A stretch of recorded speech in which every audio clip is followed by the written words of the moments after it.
how to do You're this. now live. Okay, we are now live. Welcome back from lunch break, and while folks are continuing to fill out their mileage reports, we took some time over the lunch break to look at the doodle poll to see which dates worked for the most people. So we can do the next, well, into September with the doodle poll that we've all filled out already. And very good suggestion from Kate that we should make sure that we doodle out the remaining weeks so that we can set the schedule going forward right up until December when the task force is done. So we will get out a doodle poll on that. And Jeanette has So dates. we will not be meeting next week, which I believe is the week of the 15th. And then the next week, it seemed that the Thursday, the 22nd, everybody could be here except you, Dan. I screwed up the doodle poll. I'm not good at this. I'll be here. Oh, I good. don't play well. If the mistake is always that you actually can be here, then it's, I was like, why are there That's a so many good mistake. checkboxes? I'll just check all the days out. Right? Okay, so the 22nd, okay? And then the week of the 28th, 29th, that week, the 29th, there were a couple people missing on both days, but the 29th, most people were here. So that's the Thursday. Then the week of the 4th, 5th of August, the 4th seemed to win out. And then we're not going to do the week of the 10th, 11th, that week. Both Sarah and I will be gone, and a couple other people were also gone that week. So then the week of the 18th, Wednesday won out. And the 25th, 26th, the Wednesday, the 25th went out. And then we get into September. We had the 7th and 8th, and there Thursday, the 8th. You skipped a week? Yeah, week of August 30th, I did? going into September. That's the first week of school for me. That works well. Oh, Yeah, I was okay, thinking sorry. about that. I don't 1 remember to September. that one on there. All right. So this is September 1st. There were 1, 2, 3 people. And September 2nd has 4 people who can't make it. So So it looks like September 1st. Is that the first week of school for everybody? First day of school for me. Oh, I That's the think we week should- of, that's also Labor Day weekend, or week, So Yeah. would Labor that, Day is the next Monday. so the next one. John, you said we have Labor 4 Day is the 6th. flex weeks to get to December 2nd? I think so. Because that, if we You're took on the that week. spot now. I Yeah, know. if we took that week off, that would be our 3rd week I think we'll be off, okay if we take 4 weeks off. Okay, Okay. so let's take that week then. so that you all The can have first, an second. uninterrupted first week of school. Thank Okay. you. I love that idea. 3 out of 4 by September feels scary too, Yeah, you know? I know. Yeah, But then after that, we're only After gonna, that. we're gonna have to meet every week except for Thanksgiving week. Yeah. yeah. Thanksgiving week's the last week that we would, So then we go to September. yeah. The 7th, 8th, and the 8th went out? So the 7th is a Tuesday, the 8th is a Wednesday. Why did it say 7, 8 on there? Said 8, 9. 8, 8, 9, 9. okay. Well, 9 went out then. Okay. Sorry, I have Thursdays, Wednesdays and Thursdays here. So Wait, Thursday, the 9th. 9th. For September 9th. Okay. Yeah, and then the 15th, 16th, do I have those dates right? Yep. Okay. Bless you. 15th, The 15th one. Bless you. and the next week, the Wednesday, the 22nd. And, Those dates just one more time without, sure, without all the who went out? Yes. Okay, so how about, I don't even need Wednesday and Thursday, just need dates. okay. Yes. How about the 22nd? We're in July. again. We're in back July. We're back in July. I'm sorry. July 22nd, 29th, August 4th, August 18th, August 25th, September 9th, September 15th, and 22nd. Okay. Point of clarification, I get 23 weeks between July 2nd and December 1st. Changes things, Okay. I don't know. Well, We're not obligated To to do- meet to do 20, 20 that's true. times. right, it's up to but 20. We can't meet more than that Right. We because technically we were supposed to start meeting in earlier. In June. Yeah. There's also the issue of a public hearing, which is We'll another figure. meeting. which would be another meeting. Oh, that's Yeah. true. We could do, Yeah, yeah. because I think we shouldn't count that as one of our meetings. I mean, that format will probably be very different than this. Yeah. Will all of the meeting dates be 9 to 4? That is what we were thinking made sense. And starting on the 22nd, we'll be in the State House, correct? Not here. I believe starting on the, the 22nd, because we're not meeting next week. Because the committee's, it's open starting the 15th.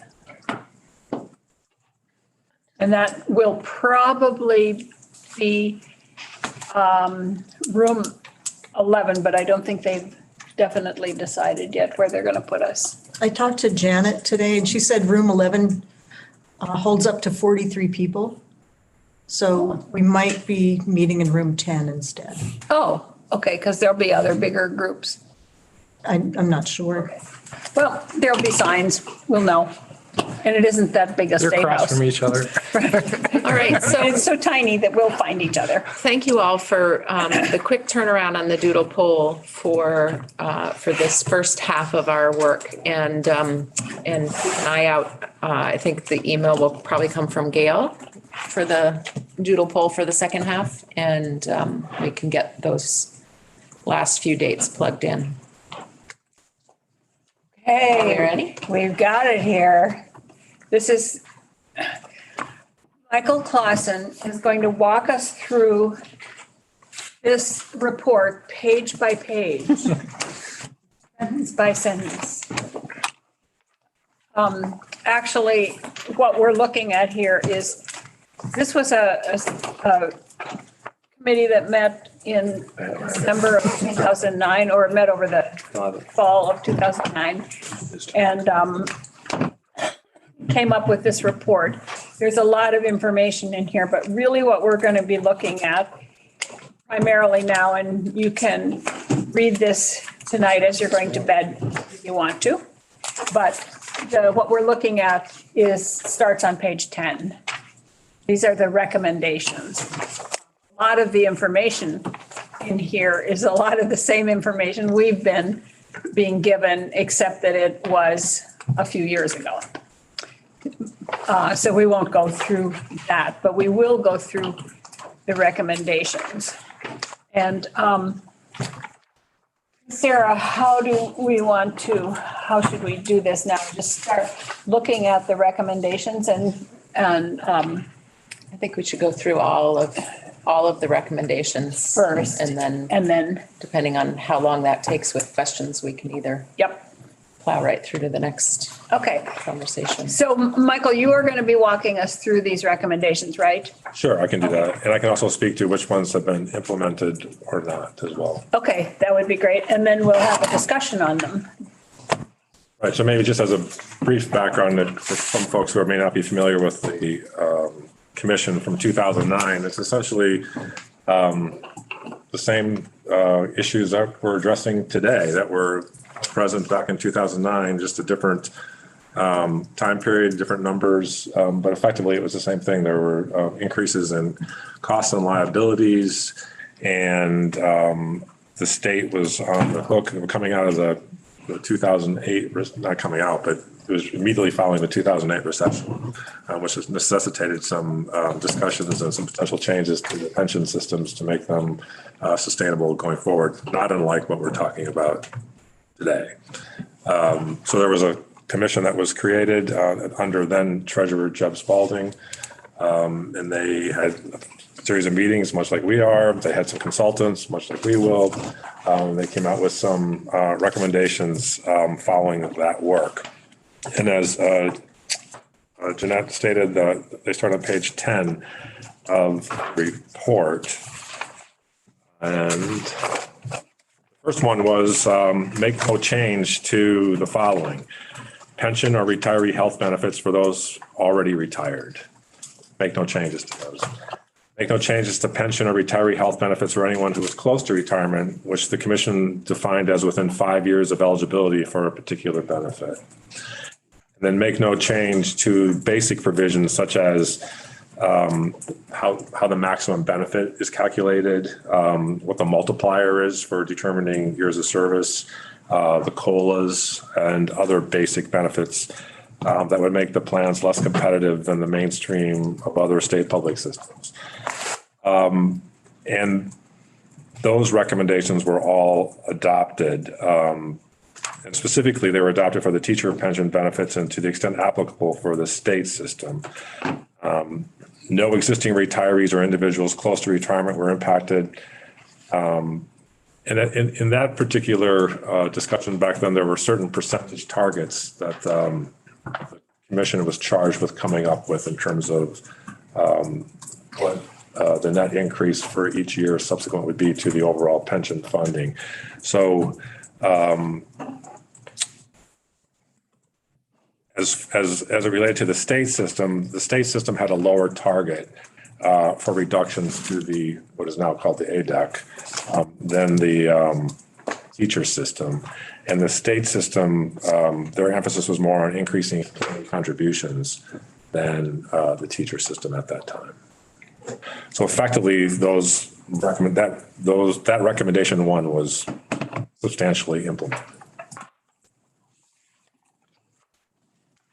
You want to have some discussion about that particular type of recommendation, or how would you like to proceed? I think what you felt is maybe we should walk through all of them first. Okay. And then go back. Yeah, if there's anything you need in order to understand the recommendation, Yeah. let's talk about the details of that. And then we can have a discussion more generally afterward. Recommendation 2 was not to replace the current defined benefit plan and transition to a defined contribution plan. That recommendation was fully adopted. Recommendation 3, that the legislature and the governor continue to fully fund the annual actuarially required contribution. The ARC was now called the ADEC for the state and teachers' pensions as calculated after any or all recommendations made below are enacted. Continued discipline and fully funding the ARC is critical to the long-term sustainability of the pension funds. That recommendation was fully adopted.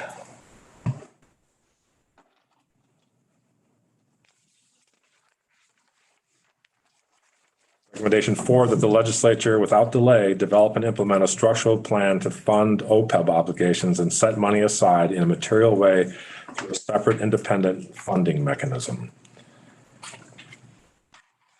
In that particular case, the recommendation was not adopted.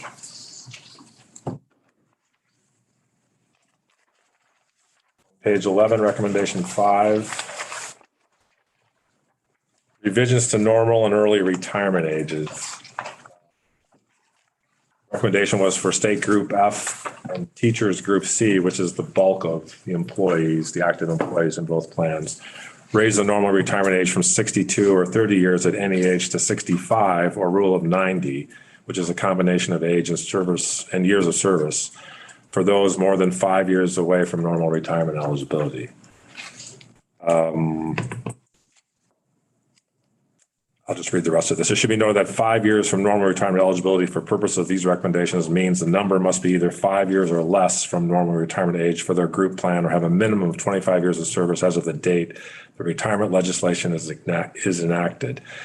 If a member has begun making a purchase of service that is documented in the system prior to December 31st, 2009, the total years of service being purchased may count toward the total years of service as of the effective date of the legislation. No service that is initiated after January 2010 will count toward credible service as of the effective date. Also, raise the early retirement age from 55 to 58 for those more than 5 years from early retirement eligibility change the early retirement penalty to full actuarial reduction. For State Group D, raise the normal retirement age from age 62 to age 65 for those more than 5 years from normal retirement eligibility. And State Group C, which is the public safety, raise the retirement age from 52, raise retirement age to 52 from 50 for those more than 5 years from early retirement eligibility. So State Group D is judges. Correct. So in that particular case, the recommendations were partially adopted. For teachers, normal retirement age increased to 65 or rule of 90.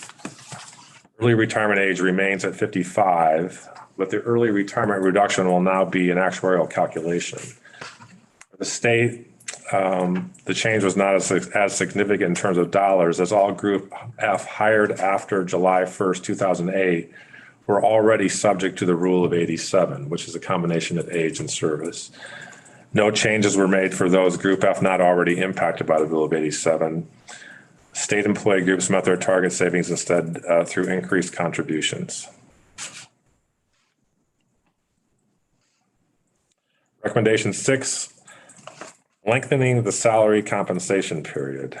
For State Group F and Teachers Group C, use a 5-year compensation period instead of a 3-year period to calculate benefits for those more than 5 years from retirement eligibility. For Group C, use a 3-year compensation period instead of a 2-year period to calculate benefits for those more than 5 years from retirement eligibility.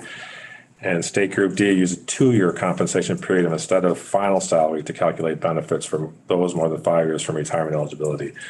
And none of those recommendations were adopted. I should add that for the adopted, I'm sorry, none of those were adopted. I'll go on to number 7. Recommendation 7 on the top of page 12, increase the maximum benefit from 50% to 60% of final compensation for State Group F and Teachers Group C for those more than 5 years from retirement eligibility. This would provide an opportunity for increased benefits to employees who choose to work more than 30 years. Right now, most teachers and state employees are capped at their maximum retirement benefit of 50% of AFC after 30 years of service. With this change, one would receive 60% of AFC after 36 years of service. So what was adopted, this was adopted for VSTers. Employees more than 5 years from normal retirement eligibility now eligible for a maximum benefit of 60% AFC instead of the then current 50% AFC, with a higher multiplier of 2% instead of 1.67 upon completion of 20 years of service. Employees within 5 years of normal retirement eligibility will be eligible for a maximum benefit of up to 53.34 of AFC instead of the current 50% maximum, using the 1.67 multiplier in recognition of years earned after July 1st, 2010. This was a trade-off as part of a deal with respect to the implementation of the teacher rule of 90 and tiered healthcare premium subsidy.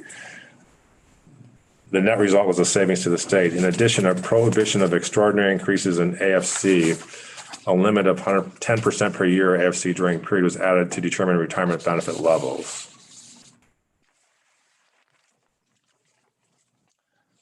That right there just gives you a sense of the complexity of retirement plans that we currently have in place for both the state and the teachers.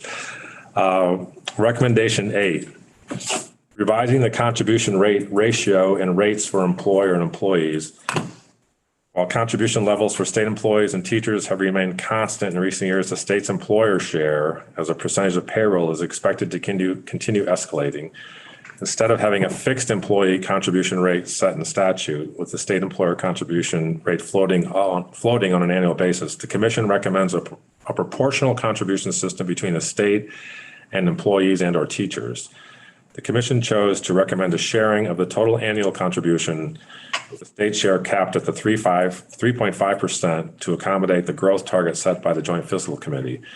The result, assuming all other recommendations are enacted, is as stated below and compared to the baseline if no recommendations are enacted. A similar rate increase would occur in other group plans.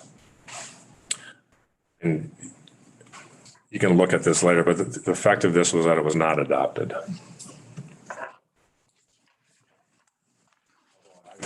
as a caveat to that, the state and teacher employee contributions were raised through the respective agreements. Recommendation 9, which is on page 13. Commission recommends a tiered medical premium co-payment structure based on length of service instead of the current straight 20 split of retiree health insurance premiums utilized for most retired teachers and state employees. New hires in the state system after July 1st, 2008 have a tiered system. A new tiered system would apply to all those not within 5 years of eligibility to draw this benefit.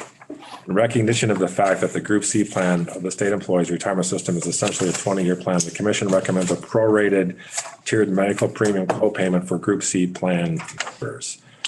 New employer share for the tiered system would be 40% with less than 10 years, 60% with less than 20 years, and 80% with less than 30 years. And there's a note that retirees with less than 10 years would have access to the group health insurance, but would have to pay the full premium. And that recommendation was substantially adopted. It was fully adopted for the teacher system.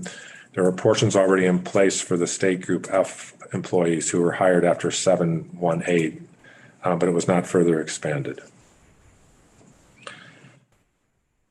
Recommendation number 10, the commission recommends providing the ability to recapture the retiree health benefit to those vested terminated members with 20 or more years of service when they begin drawing benefit.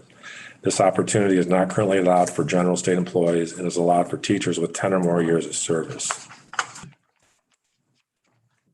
And that was not adopted, although some state provisions already exist for certain plans or group. What that essentially means is that if an active employee terminates employment but does not, and they have health insurance but does not retire at that time, and then retires later, that they cannot pick up the health insurance.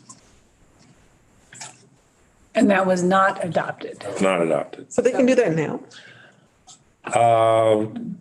In certain cases, I'll have to get the details on that, but effectively for many years for the state system, you had to go from state employment to retirement, and you had to have the health insurance at the time you terminated employment in order to carry it into retirement.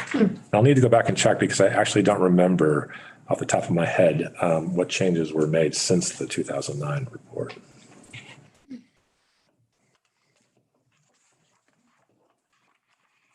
And then, I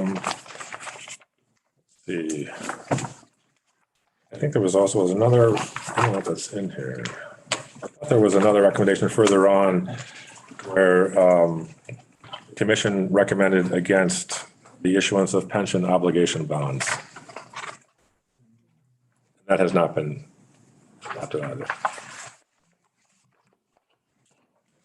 Another one was that the commission recommended lengthening the amortization period, and that was not adopted. I mean, that was adopted. It did not lengthen the amortization period associated with the current 2038 ending of that amortization period.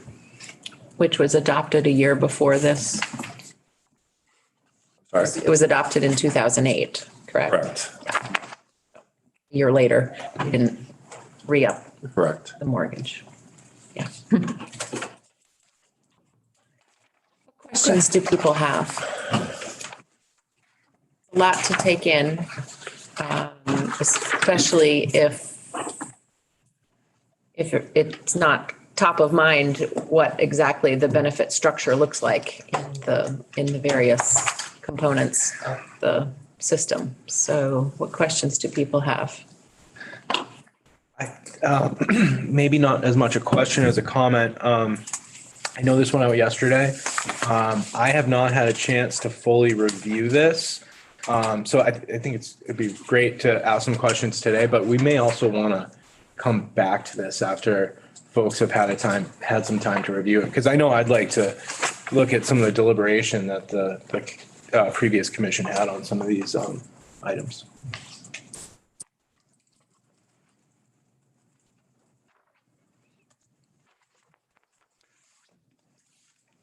Yeah. Question that I have, and this may be directed at Chris or someone. The recommendations that were adopted or that were adopted in part, what was the end state at 12 years here? Was there a way, has somebody been tracking the results of each individual recommendation as far as its impact to the state of Vermont and to the workforce? Don't believe so. You mean year after year? Yes, or in total. I don't believe so, but I'll have to go back and ask that question. I think we had asked Chris if he would have, oh, look, hi, Corey. We had asked Chris if he had could talk about the impact that adopting these or not adopting these might have had. And his answer was, because the circumstances have changed so much since then that it would be really hard to look at that. I mean, the demographics have changed and all of that has changed. So we did ask, and I think that was his answer. And then my other question was, prior to these recommendations going in here, did the actuaries vet them and say this is what we would anticipate occurring if this were enacted? I believe so, but I would need to double check that. So Peter, there is, if you go to the Retirement Commission page on the Treasurer's website, there is an analysis of the financial impact of H 764, which was the bill that actually enacted these changes. Okay. And you can go look at it and see what the changes in the ARC would have been through actually 2020, which is interesting.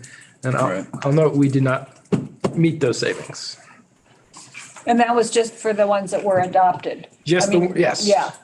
Well, because some of them were sweeteners. Yeah, yes. Yeah, no, it says it estimates the savings from 2011 through 2020. Thank you. I'll look.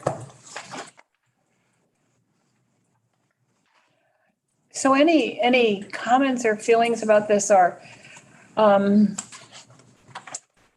why these were adopted or not adopted, and what feelings about the individual recommendations that, and as Michael said, it's very complicated because when you do one thing here, it has an impact over here. Molly? Just one thing jumps out to me, and it's just because of where I am on the retirement thing. I was, when the discussion happened during the last legislative session, I was like 5 years and 2 months from retirement. And it just occurs to me that if we're going to consider something like that, where we look at people near retirement, that something graduated feels more realistic than a sudden cutoff. Because to be 2 months from, the cutoff and realize that meant I was going to have to teach another 5 or 6 or 7, I forget what it was, years, felt really shocking to me. So I just want to bring that to the table as something to consider if we're going to look at changes like that. Okay.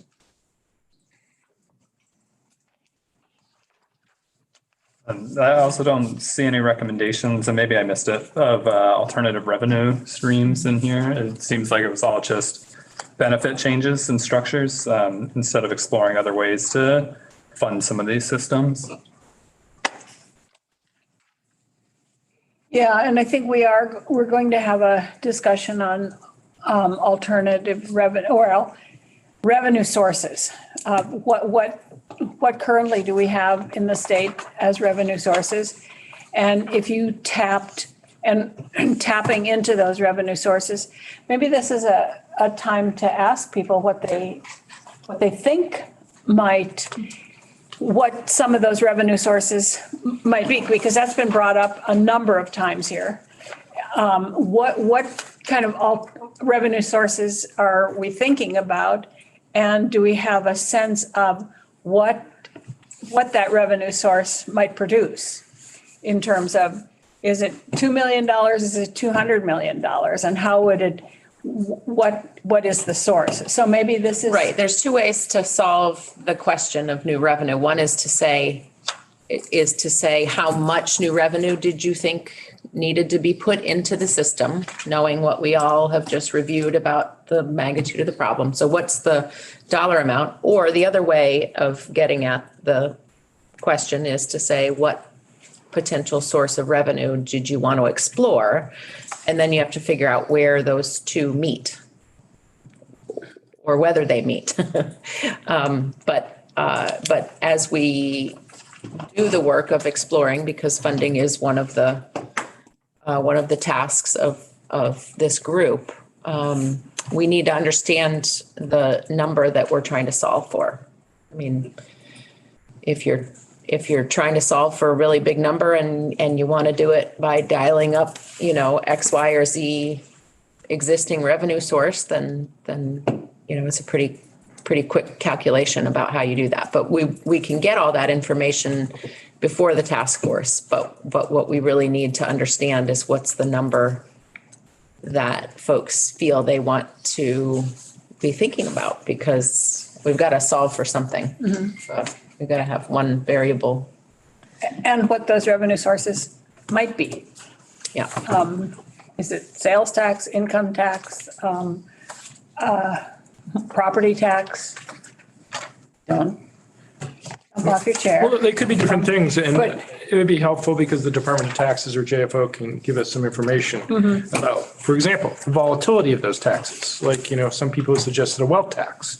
Well, a wealth tax is incredibly volatile, which means the amount of revenue that comes in, year out, is not consistent, which would be very difficult to fund ADAC payments with. So that's some guidance we could get from either the Department of Taxes or JFO. So to the extent that you can identify something, we can get that information.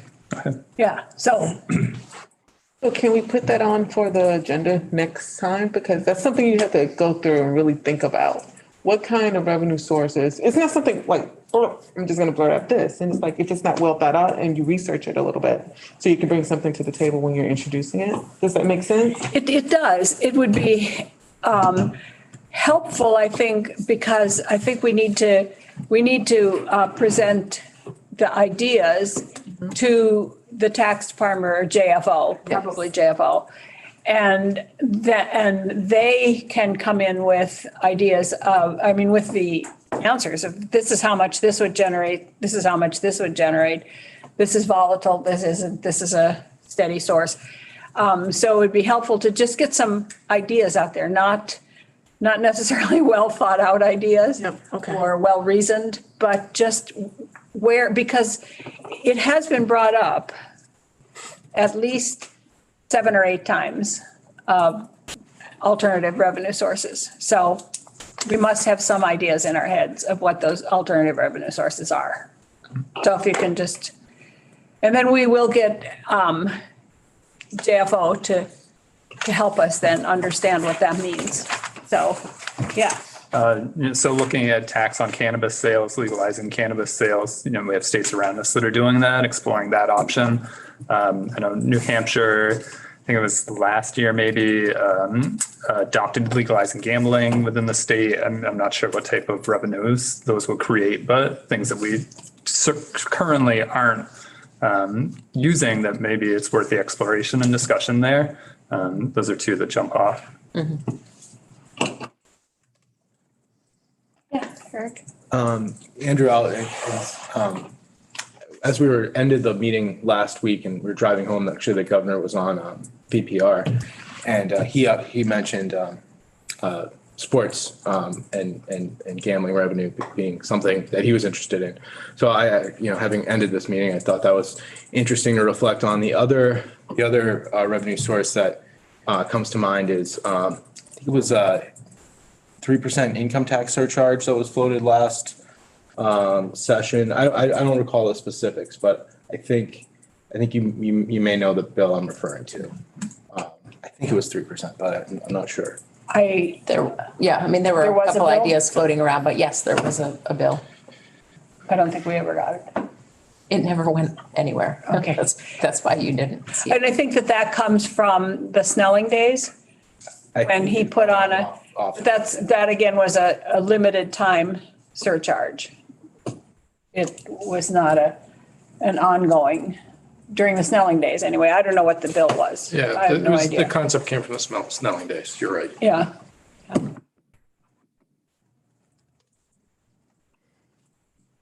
Put out there, Representative Gannon, I know I mentioned the inconsistencies on the taxing of the wealthy, not always being able to be reliable, but still, in a situation like this, anything might be helpful in exploring that of the Vermonters that are making the most money, and getting them to participate in this further.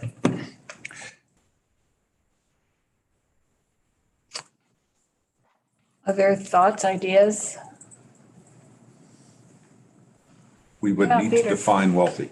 Yeah. Do you mean someone making over $1 million consistently a year? Do you mean someone who pulls in $1 million once because of the sale of a family farm? Right. Or a family business or something else? Right. We need to define wealthy. And I think that kind of goes back to what Leona was saying about putting ideas out right now that haven't been fully flushed. Right. Yeah. But initial brainstorming piece, but I agree, it makes sense to have defined pieces that are very clear. Yeah, and JFO could run something on people who make over a certain amount and people who just sell it once. And are we talking about earned income or income? Because there's a huge difference between earned income and the income that many people have. So.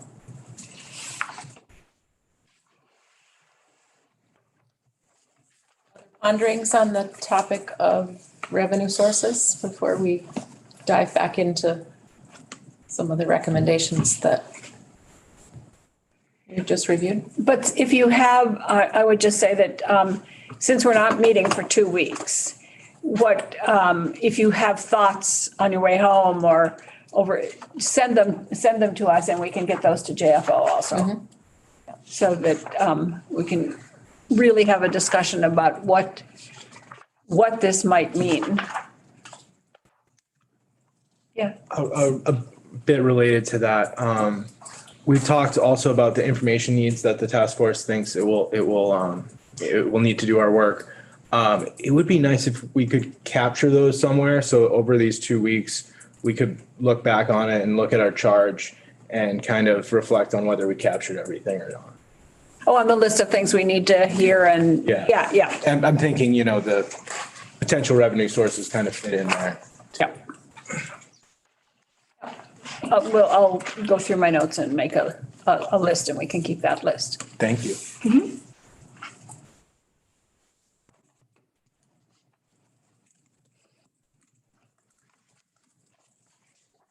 Well, I think that when we ask JFO to come in, we'll have them look at these. But we'll also have them look at what our revenue sources are right now, where they go, how much they raise and where they go. Because how much they raise is and where they go, because some things are specific to going to a certain place, even though we don't always abide by that. Did anybody have thoughts about, after listening to what we've heard so far, what are we talking about here?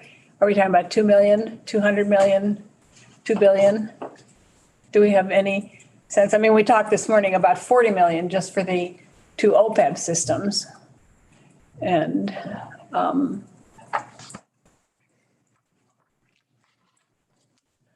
And the ADAC And this the year ADAC was was- $310 million. Yeah. So I think we do have to come back to the question of what's the number we're trying to solve for.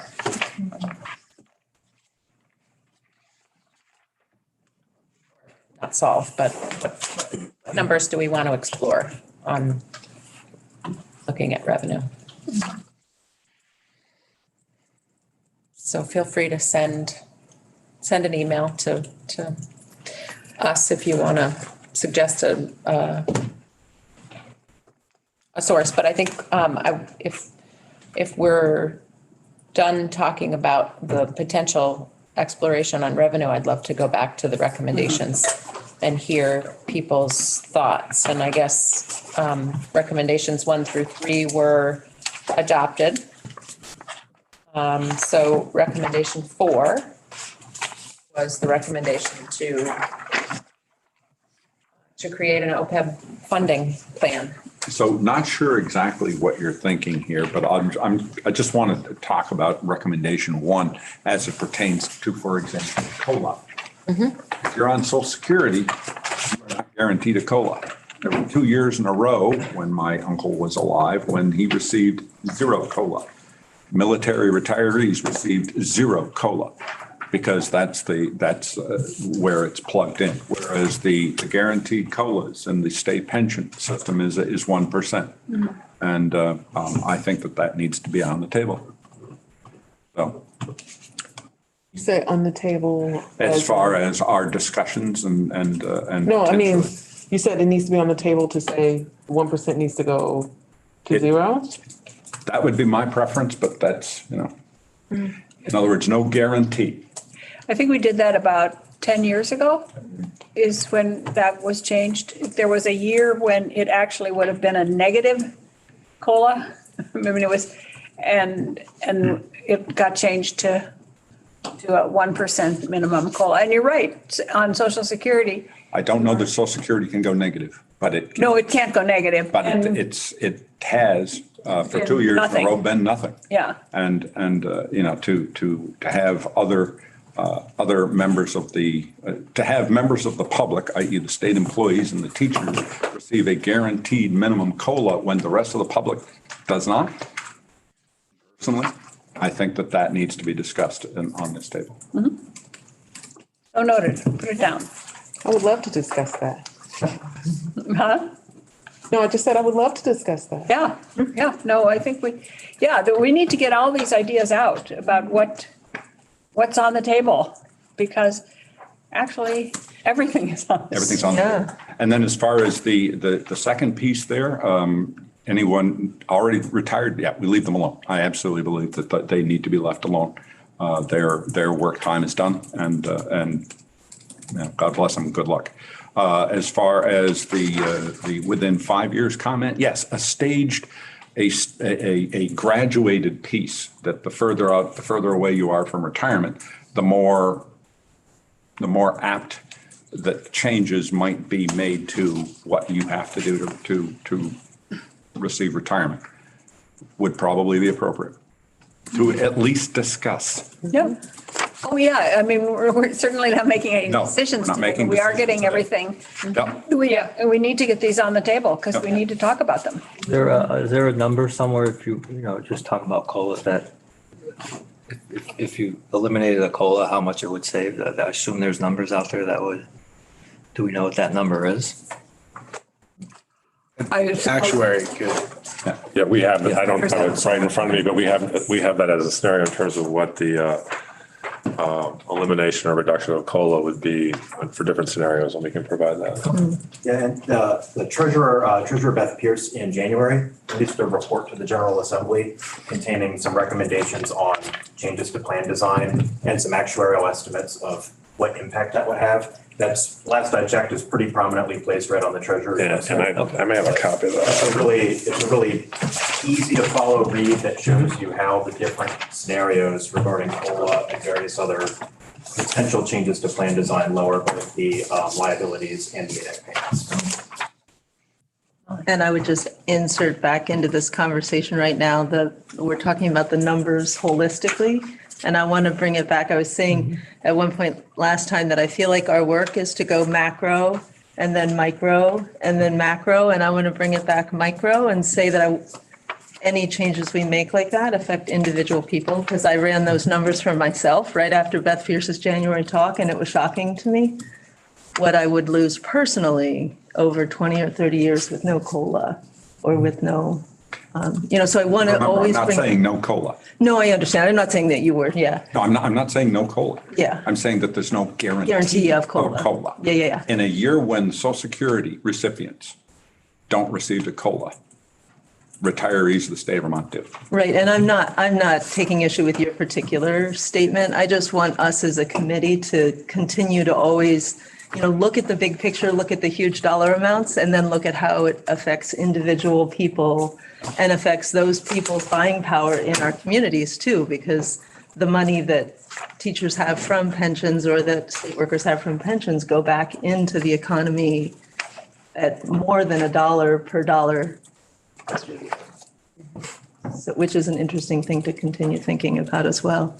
Michael? Just to throw one number out there, I won't get into the details on this, but for the state system, referencing the report from January of this year from the Treasurer's Office, eliminating the COLA for all actives upon their retirement would save $238 million off the unfunded liability and $35 million off the ADEC. And so the target that we were trying to get to for the state system was 225 for the unfunded liability and 36 million for the ADEC. That effectively would eliminate all of the unfunded liability and the shortage in the ADEC, that one action. Eliminating COLA. For all active employees, currently active upon their retirement. For currently active. That would be a permanent elimination. Correct. Okay. As That's just opposed to what Right. Kagan was saying, which was Give you a just sense of this magnitude. floating. I mean, if you backed away from there in terms of some different scenarios that were calculated or forecasted. For example, if you held harmless the first $25,000 of pension payments, for example, but that would receive a COLA. Anything greater than that would not receive a COLA. There's different ways to massage that number.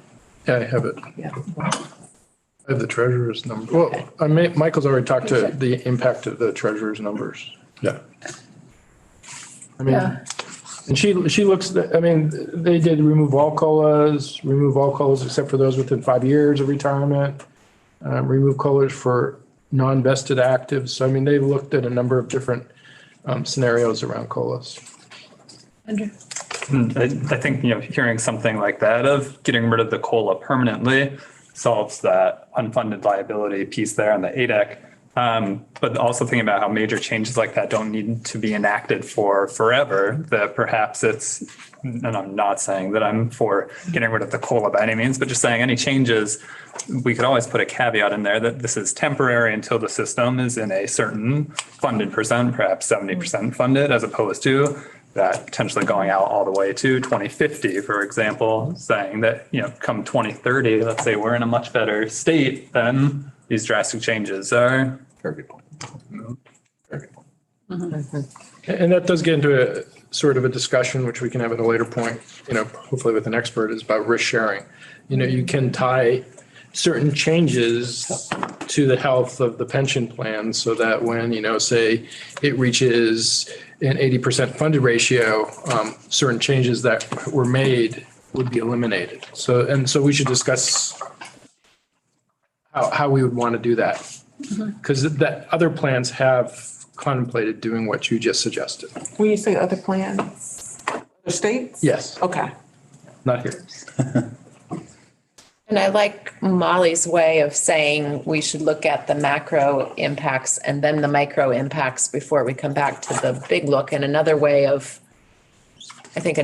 looking at any of the benefit changes, but COLA in particular, is, you could offer the COLA, up to a certain dollar amount, you get a COLA on. And if your retirement income is above that portion of your retirement income doesn't get adjusted, which does, I think, a better job of insulating people who are at the lower end of the retirement income spectrum, who are the people for whom that money is, dear and precious, because every dollar of it needs to go into their living expenses. And that is something the treasurer modeled. I think. 24,000. 24. 24,000 annual benefit. Yeah. Anything else on recommendation 1 that folks want to talk about? I have to ask the questions. I think this is the first time I've seen it appear. It kind of goes to Molly's question about where the definition of close to retirement came from, the sort of within 5 years of eligibility. And I know that was discussed obviously in this year's sort of discussions as well. Is there any magic to that 5-year number? Anyone know of any magic to that 5-year number? I don't. The only thing I can think of is that in the retirement systems, for people who have 25 years of service, they have the ability to purchase the last 5 years of service. Oh, Okay, So it may be related to that. to keep the rush out the door from happening. Right, and we do have people that do that. They get 25 years, they have sufficient savings to purchase the last 5 years, and that's an actuarial calculation as to how much that costs.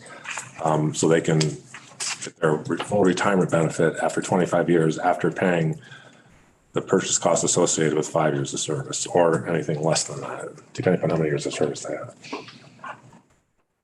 So that's the only thing I can think of as to why that's within that Yeah, right. close to retirement is defined within 5 years. That's a good point. So when you buy the last 5 years of your service, if you do that, does that, it saves the pension system? Well, it does because it's an actuarial calculation. It's just, Right. it basically calculates what you would have contributed, what the employer would have contributed, and associated investment returns on that. And then that's what, so you're basically paying for a full benefit, but you're paying 5 years of that entirely out of your own pocket. Right. And does that affect the OPEB at all? I mean, does it have any impact on there if people retire? Yes, it would. I mean, people are retiring earlier than what the actuaries had planned on them retiring. But we have some history as to how many people make purchases.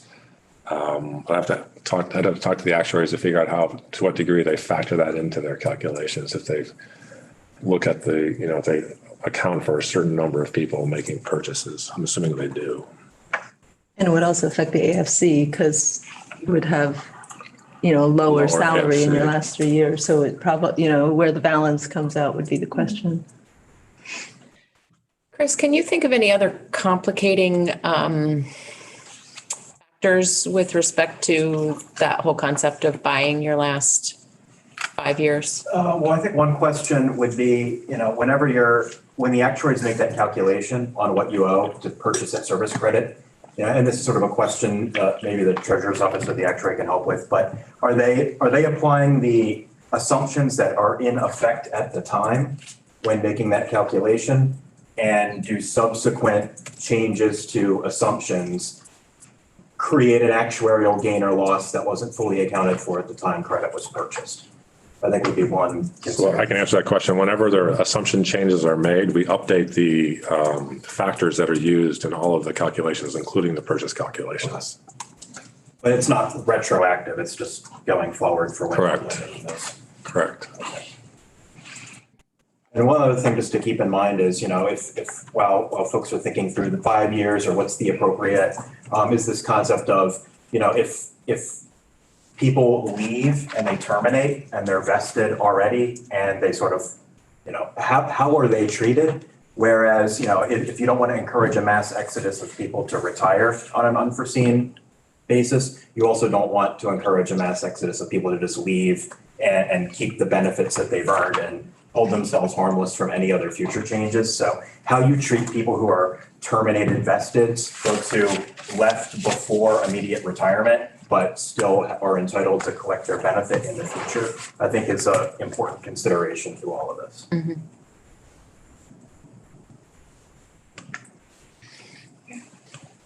Can you say a little more about that? I'm not sure I understood the pros and cons in what you were saying. Sure, it could be a complicating factor. So if benefits were to be changed, I would use myself as an example. I'm much more than 5 years away from normal retirement eligibility.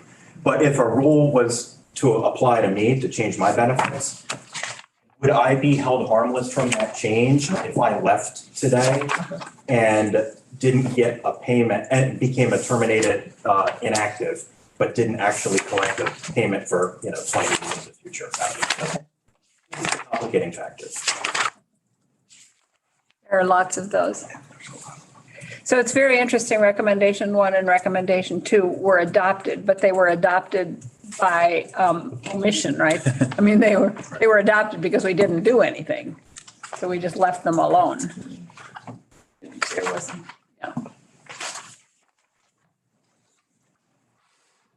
That wasn't the right word. I didn't mean to use omission. What did I mean to use? You act directly or you don't.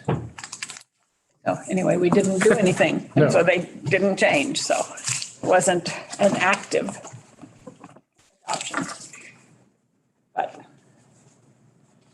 do you want to go to, well, 3 is the same.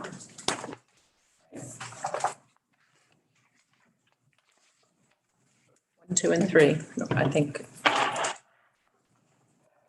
Require any more conversation unless anybody wants to talk about 2 or 3.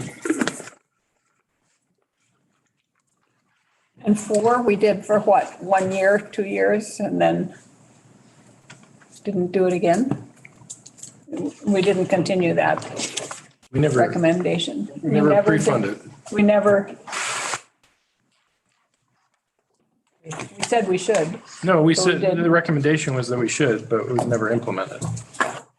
We've never even started to pre-fund. Oh, okay. Okay. Never even started. Other than the end of year construct, for any unallocated, Right. unobligated money from Right. the general fund. But that's sporadic at best and minimal at most. Right, and that doesn't give us the Correct. ability to use the investment return. Correct. Correct. Eric? Thank you, Madam Chair. I wanted to come back to your point actually about zeroing in on some of the numbers. It seems like recommendation 4 does put use as a benchmark in terms of an independent funding mechanism for that obligation so that it doesn't create additional pressures on the general fund.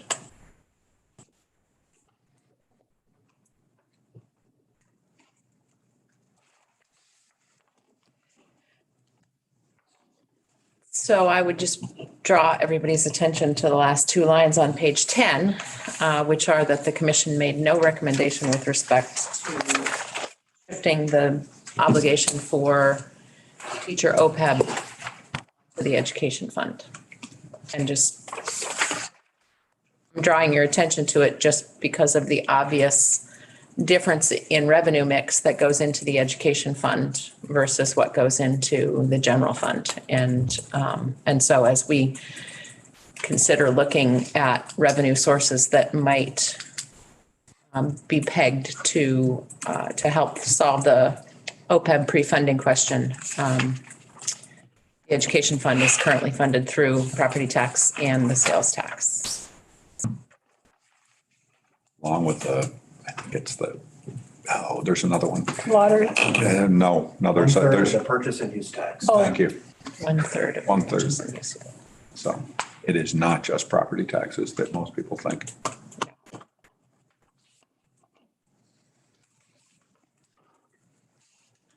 Okay. Anything else on recommendation 4 that we want to discuss? I was just going to point out to Eric that it does say through a separate independent funding mechanism, but never came up with a recommendation for what that might be. Right. Pretty easy to say. Say it without any specifics. Yep. We're not going to let ourselves off that easy. No. So I do have a question for the union members. I mean, when Huskovops had public hearings on the pensions, we heard a lot about the importance of pensions. We heard very little about retiree healthcare. And so I'm just wondering, how important of a benefit that is. I mean, we heard loud and clear about the importance of pensions. So I'm just wondering if you had any thoughts about that. I mean, I wonder if that's because that's what the recommendations were about, was the pensions more? well, the treasurer and the House did raise both issues and did work on both. So, I mean, they were both out there. Yeah, it's an interesting. I do think that the media and, some groups were very focused on the pension side versus the retiree healthcare. But I'm just intrigued about, is one more important than the other? I don't have an answer. Part of me wonders if with healthcare, because we are all currently operating under our insurance that we have, it's been negotiated, that perhaps it wasn't out there as much, whereas the pension is something that is way out there in the future that even though we're paying into, it's not a part necessarily of our daily lives, where we currently are using health insurance.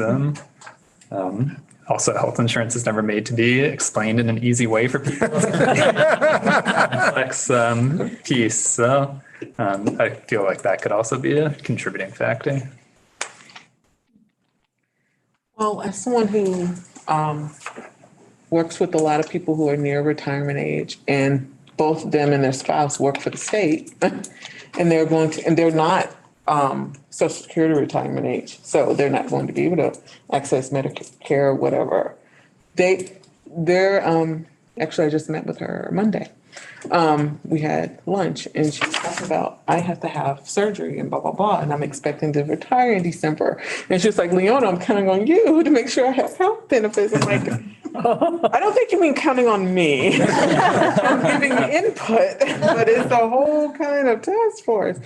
But, and then the legislator and the governor. But it is very important. They may not be as vocal, but believe me, if we reached out to our retiree, the unit, you would hear a lot. They're very vocal, but health insurance is very important, especially those who have not reached that Social Security retirement age yet.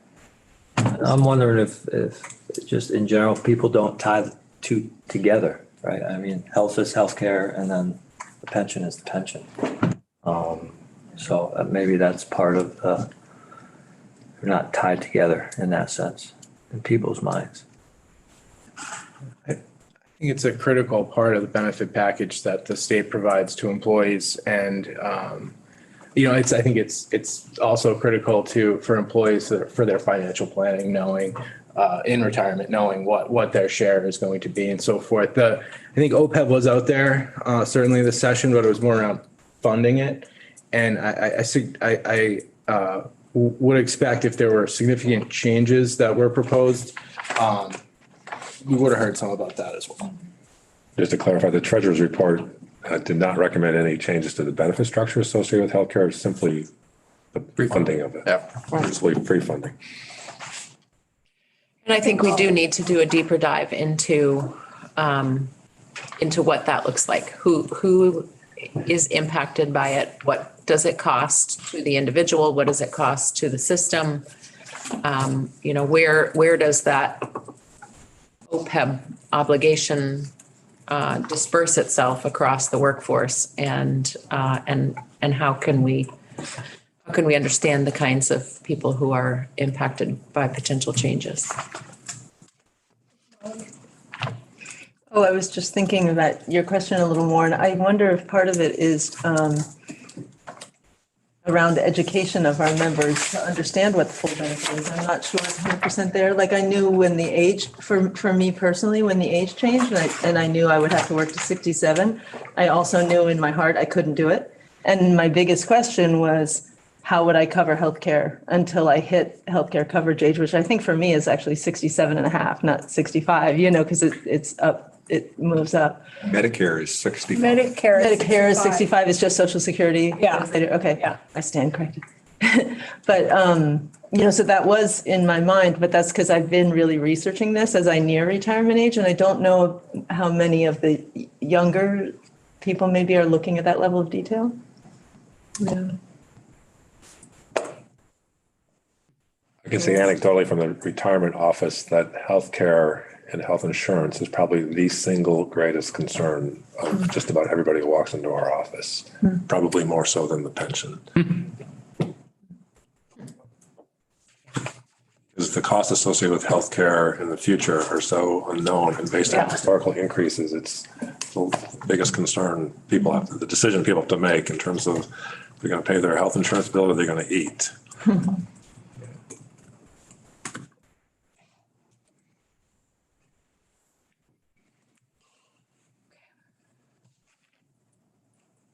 We talk about recommendation 5.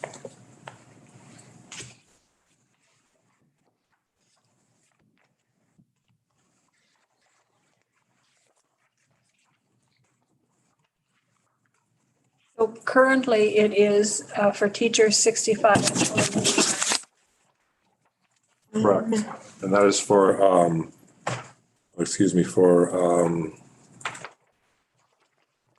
bear with me just 1 minute. It's the different groups. It's for different groups. C is, Group C, which is number 2, are members who are less than age 57 and had less than 25 years of service on June 30th of 2010. For Group C, Group 1, it is age 62 with 30 years of service. And those were members who were at least 57 years of age or had at least 25 years of service on June 30th of 2010. In the state system, it's employees that were hired after July 1st of 2008. That they had the rule of 87, combination of age and service. Anyone hired prior to that is the same. It's age 62 or 30 years of service. Again, getting to the complexities of a system. And I will just say this, that were we to redesign the retirement systems today, we would not come up with what we currently have because of the complexity associated with all of the various groups and the hire dates and all of that. Software vendor who developed the current pension administration system feels fairly certain that the state of Vermont will not be moving away from the current platform that we use because it took 6 years to develop the software to actually administer these plans. Do we have a more complex retirement system than other states? I think we have a fairly complex system.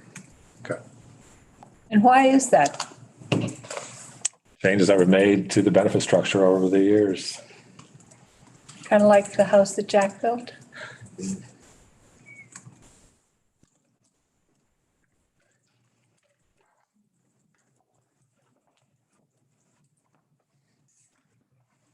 So any discussion about ages and retirement and on this? Yep. Yeah, Eric. It looks to me like recommendation 5 was sort of partially implemented in that That's correct. it didn't apply to everyone that wasn't within 5 years, but there were new groups created rather than kind of affect people who may not be within 5 years, but had already earned a certain, Right, had to do with, for the teacher system, had to do with how old you were on June 30th of 2010 and how many years of service you had. And for the state system, it's anyone hired after July 1st, 2008. Right. So it didn't necessarily take within the 5 years, it just created a new date that it would apply from this date to those employees.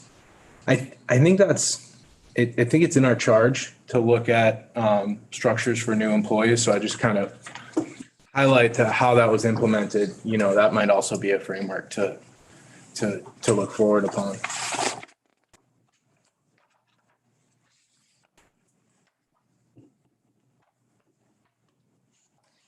Your thoughts on normal and early retirement? And one of the things that occurs to me as I think the beginning part of your statement just now was if we were building a retirement system, we wouldn't X, Y, Z. I keep thinking if we were building a retirement system today, would we have these retirement ages? I mean, I don't think I'm planning to retire at 65. I know my parents aren't retiring in their 70s. So, people are living longer and so many people work longer. And so I guess the question becomes, what should we as a pension task force do with that demographic reality? But we also have to realize with state employees and the type of jobs we have. When you're working in a facility, you don't want to be 70 years old dealing with an inmate, right? Well, particularly for certain kinds of professions. And I don't think that, sitting on the floor in circle time with kindergartners is something that 70-year-olds are going to be jumping up and down to do either. However, it's, it's a conversation we should have. I would also suggest that the word retire means different things to different people. In some cases, it means I'm stopping working at this particular place. I'm going to collect the benefit that I earned, and I'm going to get a job doing something completely different Yeah. for a period of time, for however long. So a lot of people come into our office, while they're retiring from the state or from the teacher system, they're not stopping working. Yeah, and But they are collecting. They're collecting And- something that they've earned.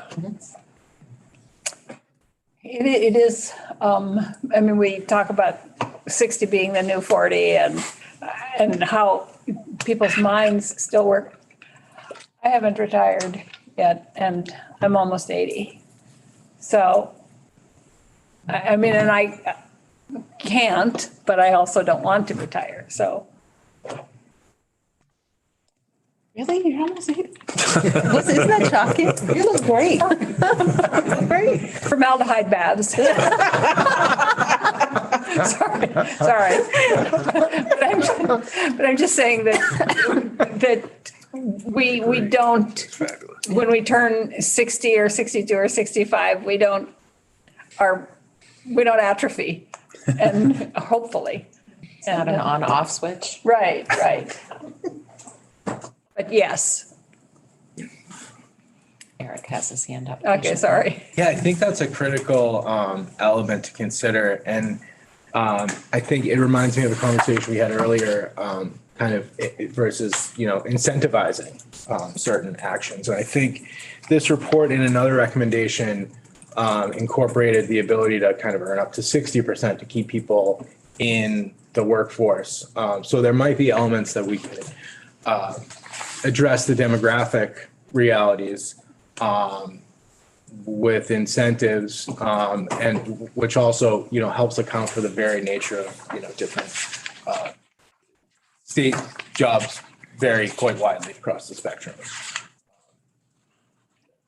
Time in the workforce, might not fit uniformly across jobs, but incentives could help drive that retainment.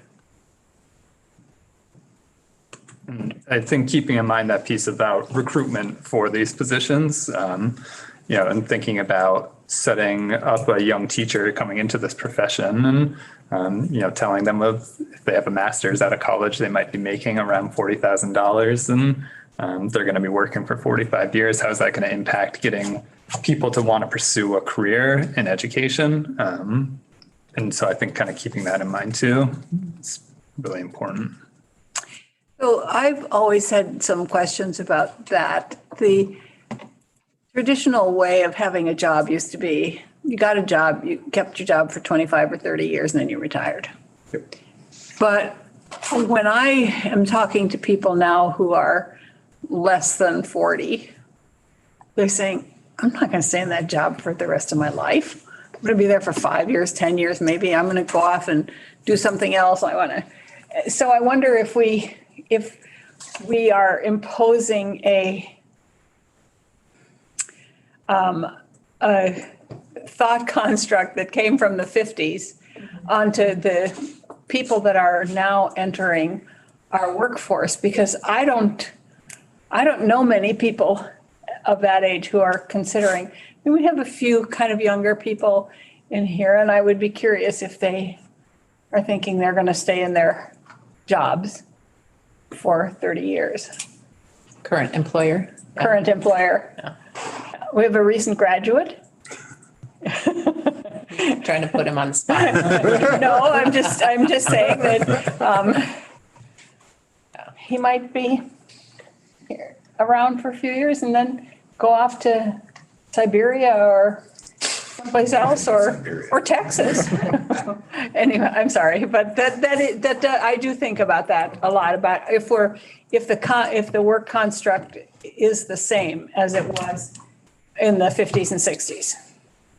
Yeah. And I think one of my thoughts that goes back on that is, do we want to accept that as okay, though, saying that it's okay for teachers to just stay 5 to 10 years, knowing how long it takes to become a skilled teacher and getting the most qualified, well-versed educators in front of our students and, the value that educators bring to society.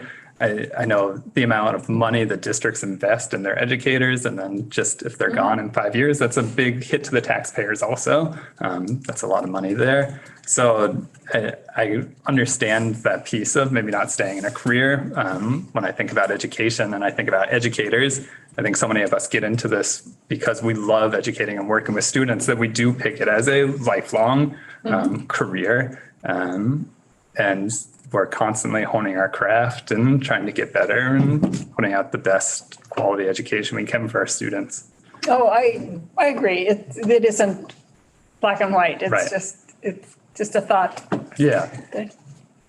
Molly. I just was thinking about what you were saying, and it was making me think about the way that employers carrying health insurance encourages people to stay in jobs that they might not want to stay in because there's no flexibility to move. And it just made me think about like national pension, are there ways that people could move around work, as it looks like that's where society is moving, that we evolve in our work life. So we may be tackling in a very small way the pensions in our small state, when the issue, looking back on it 20 years from now, could reveal that this is the beginning of something different. Especially if it's happening across multiple states simultaneously. Like I wonder. Sorry, I'm going into dream mode now. There are other countries who do it better than right? we are currently doing it. Yeah, right. There's modeling all over the world.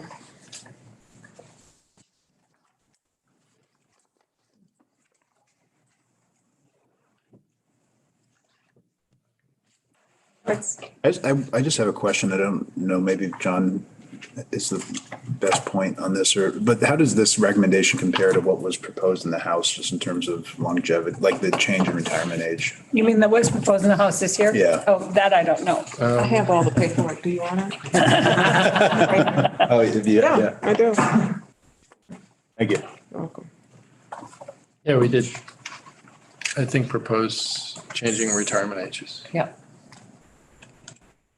What, did you increase the rule of 90 or the ages themselves? Or what? Hold on.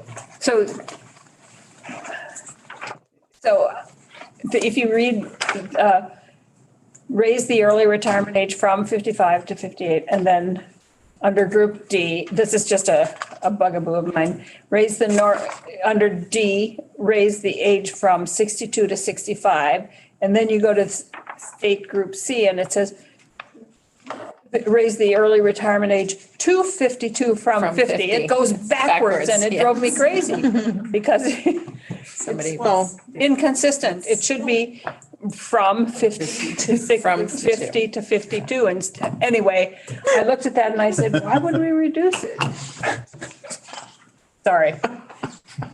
It looks like in the proposal that the retirement age for most of the plans went to the Social Security full retirement age. And then also it looks like maybe the COLA changed at a certain age as well. It's just the one that proposal Yeah, so it was. wasn't that far off, I guess, from what was proposed. I was just wondering how different it was from what was proposed in 2009. I believe the rule of 90 was removed as well from, Yeah. Yeah, rule of 87 and 90 was removed.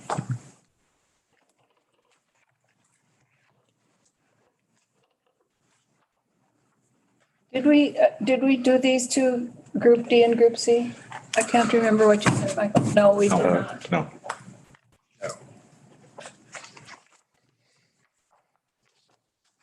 Group D is a puzzling one. Judges. Which, I mean, You can say it. well, they're not like law enforcement, I mean, who are, making traffic stops and. The judges bear the brunt of some horrible cases. Because one of the judges, I knew he had a heart attack after he left the bench from a horrible case. And it was a horrible murder. And they read all the affidavits. They deal with that vicarious trauma, as you call it. So no, they're not out there. They're not teaching the young. They're not out in the fields with us. They're not in the jail, putting people in jail, but they deal with a lot of vicarious trauma because they're involved in, well, in Burlington, thousands of cases, yearly. I'm just saying, yes, they do have a different job, but they deal with a lot of trauma. They do. And they are required to retire. I think it's at 72. Is that what we changed the Constitution? And there is a constitutional requirement for them to retire. I think it's 72. And law enforcement group C is required to retire at 55, which some people and I have had a lot of conversation about that and whether looking at. Well, this isn't a young man's game. I mean, that's the reality of it. That's for sure.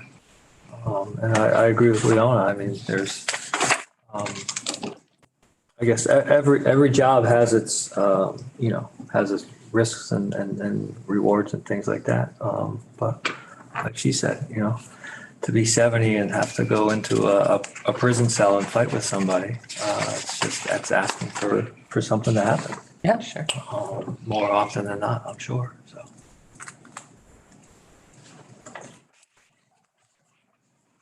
Since Senator White, I'll come over where I can see the camera. Since Senator White mentioned me, I'm sitting back here in the corner and we have had a lot of discussions about the law enforcement age of retirement. Leona made a good point about, some of the difficulties in a judge's job and some of the different employees. It's not just about how long they can do the job. It's about a benefit that encourages people to come into the job. And certainly we want, the best judges we can find, but the best teachers, the best troopers, state employees. The benefits that we provide are about a lot more than how long they should be there. Mm-hmm. It's more importantly, how we get them there, how we keep them there, and the services we provide to the public. And it's something that seems to be missed in this conversation. Excuse me, I know it's in my throat. It's a little troubling, just to leave it at that. You mean in terms of the recruitment and the keeping people and the acknowledgement of the jobs that they're doing? The jobs they're doing, and just that isn't being focused on right now. And the funding is clearly a huge problem. We all know that. But there is a lot more to why these benefits are in place that is being acknowledged. And please don't forget that. I agree with you. And if I have seemed a little flip about that, I didn't mean to be. I will say that I have a great deal of faith in our state employees, our troopers, and our teachers out there, and know that they do a really hard job. And our committee deals with state employees, but it also deals with law enforcement. And I mean, the committee that I serve on in the Senate. And I think we try to acknowledge that all the time. So we need to acknowledge and we need to make sure that we understand that. But if I seemed a little flip, I apologize. Thank you. I'll go back to my chair. And it's hard because a lot of what we have to grapple with here is these things that feel a little bit callous. But I think at the end of the day, the job of this task force needs to be to understand what is the benefit that we want to offer and what does it actually cost, right? So that we don't get surprised balloon ADEC payments year after year. So, if we decide that the retirement age is not something that makes sense, both from a recruitment and retention standpoint and from a can you function and do the job standpoint, then we need to recognize that we're building a pension benefit that may be being paid out for more years than that employee ever worked, right? Because if people are living into their 90s, that's a lot of years of the benefit being paid out. And that's, that just means that we need to recognize and really evaluate what is it going to cost to provide a benefit for as long as someone was paying in. And sorry. I just think that and we're talking about, as Sarah said, it sounds like pretty cold facts and figures and stuff but we also need to acknowledge the benefit that the people that we're covering offer to the rest of us. Yep. And I think that I'm going to say right now that I will acknowledge that. But I can't get caught up in that so much that I lose sight of the fact that we have to come up with some nuts and bolts and figures here, and that we need to acknowledge both, and that our job is to come up with something that is sustainable so that those people who are offering a benefit to our state are able to continue and we can keep attracting them. So. Leona. Oh, Leona, I'm sorry. No, I was just saying, like, to echo what you were just said. Yes, that is a point. We are looking at the numbers. We're trying to do the best we can, right? That's why we were formed. But also, it's not saying you have to have that override what you're trying to do, but we're just, like, I'm keeping it in the back of my head that this is not just numbers to me, because the numbers are important. I know that. But the numbers are very important. But I keep it in the back of my head who it is affecting. Like, I have images of all the people who are going to be affected, you know? And it's not that it's overriding my everything, but it's in the back of my head. And I remind myself sometimes when it comes to certain things, wow, we have to cut this, but let's, what are the solutions? It's just something to give me a nudge sometimes. That's a good way of looking at it. They're right there in the back of my head. Molly. Yeah, I would just add to that. First of all, I want to appreciate Leona and Mike, because I feel like when I hear passion like that, it gives me a different perspective. I'm not sure that I ever had thought about, I wrote it down wherever I wrote it, about a judge's work. What was the term you used? Oh, vicarious trauma. Vicarious trauma. I don't know that I ever thought of that. And yet that really informs my decision-making to think of it that way. It could inform my decision-making pretty profoundly. So I really appreciate you offering that to the conversation. And I guess I was going somewhere with that. Oh, that it's in the back of my head, but it's also in the front, because, and I think I'm coming back to what I said with the values-based decision-making, is that what if we were creating a society? What would be the reason for creating something that takes care of people who have worked in a service sector for low wages through a career or through a partial career because we live longer? What would be the reason we did that? And can we find that reason, create a number scenario, and then come back? I'm remembering a time, Leona, this is similar to what you just said, where I was in a leadership position and a person said to me, you formulate your policy, you formulate your numbers, you do all that, you make a decision, but then before you finalize it, you put the faces back in and you say, can I live with that? So, here's the decision I'm going to make. Now I'm going to look at it in the context of your life, and can I live with that when there's that human there looking back at me saying, you're going to cut this, or you're going to offer this, or whatever it is, so I really like that framework. And I want to keep those stories. That's why I want to keep the stories on the table. You're going to get sick of hearing me say that. I'm sorry, but I will bring us back to it, I'm sure. Kick me under the table. No, you're good.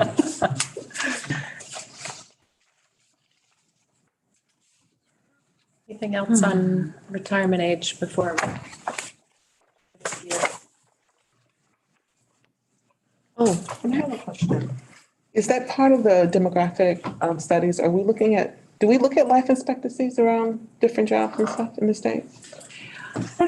Do we have that, Michael? Yeah, there are mortality tables that are used by the actuaries, which are national standards, which are used across the country for different types of employment. Like, for example, teachers tend to live longer than state employees. We know that just because of the nature of the work. That's not to say that any one job is more stressful or difficult, but just from some of the jobs in the state employment, people don't live state employees don't historically live as long as teachers do.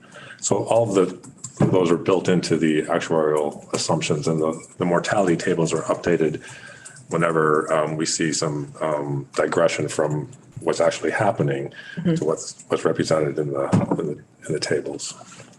Thank you. It really is hard to put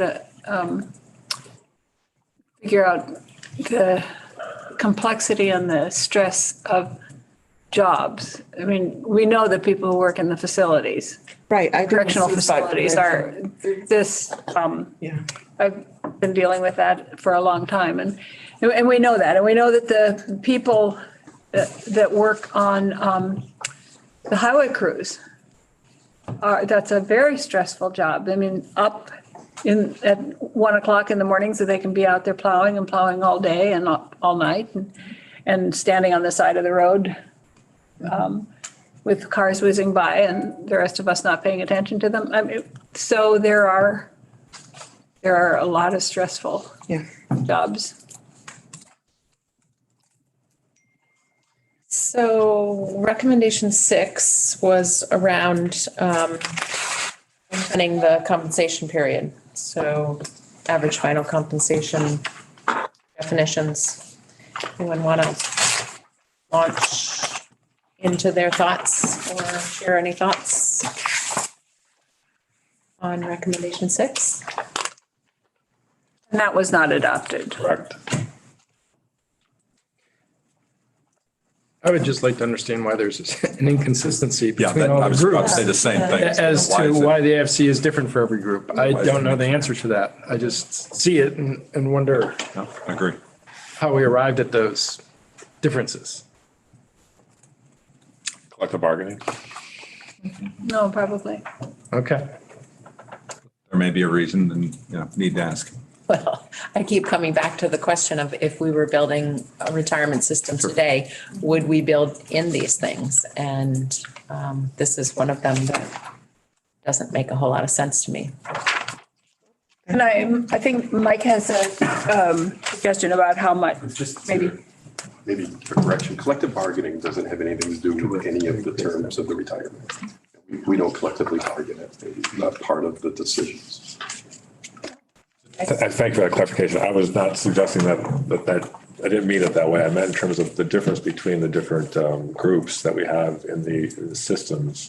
The AFC is different for reasons, and it's I believe while it may not be directly related to collective bargaining, it's just there's different conversations that take place about how benefits are calculated at various times. And I mean, it's written into the statute at some time during a conversation as to the AFC calculation.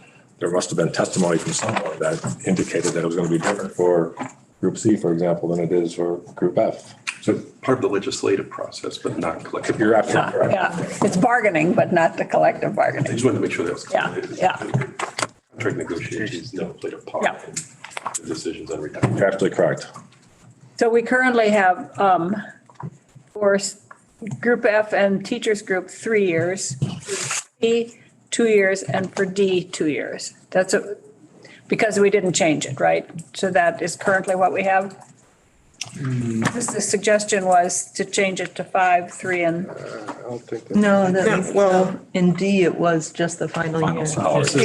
yeah, final salary. Staying at final salary. Yeah, It still it's is. staying at, It's the same. So just to clarify, for Group A, which is the older, this is state system, older employees prior to Group F, it's 3 years. For Group C, it's, I also have to clarify, it's consecutive years. It's for Group A, it's the highest 3 consecutive years. For Group C, it's the highest 2 consecutive years. For Group D, it's the final salary at retirement. And for Group F, it's Group F hired before July 1st, 2008. It's 3 years, as it is for the people hired after July 1st, 2008. And in the teacher system,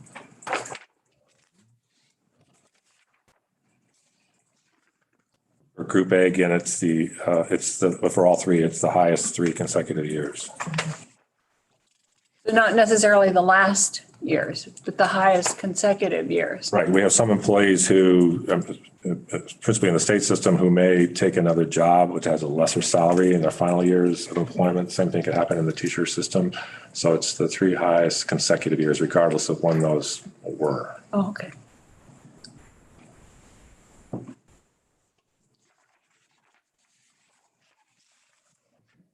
Thoughts, questions? Just a question, if I may, Michael.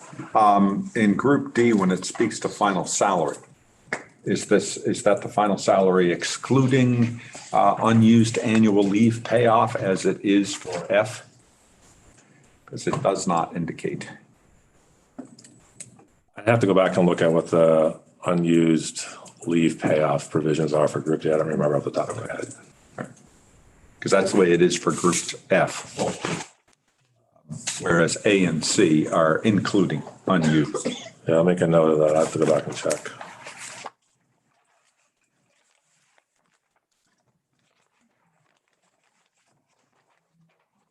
Thank you. Oh. Depends on. It's not yet. That cloud. More details. Okay, we should. Okay, I would outline. Yep, okay, great. Thank you. Mike Clausen has the chart, I believe, in front of him. Can you just remind us for the different groups? What, I mean, we're talking about what years?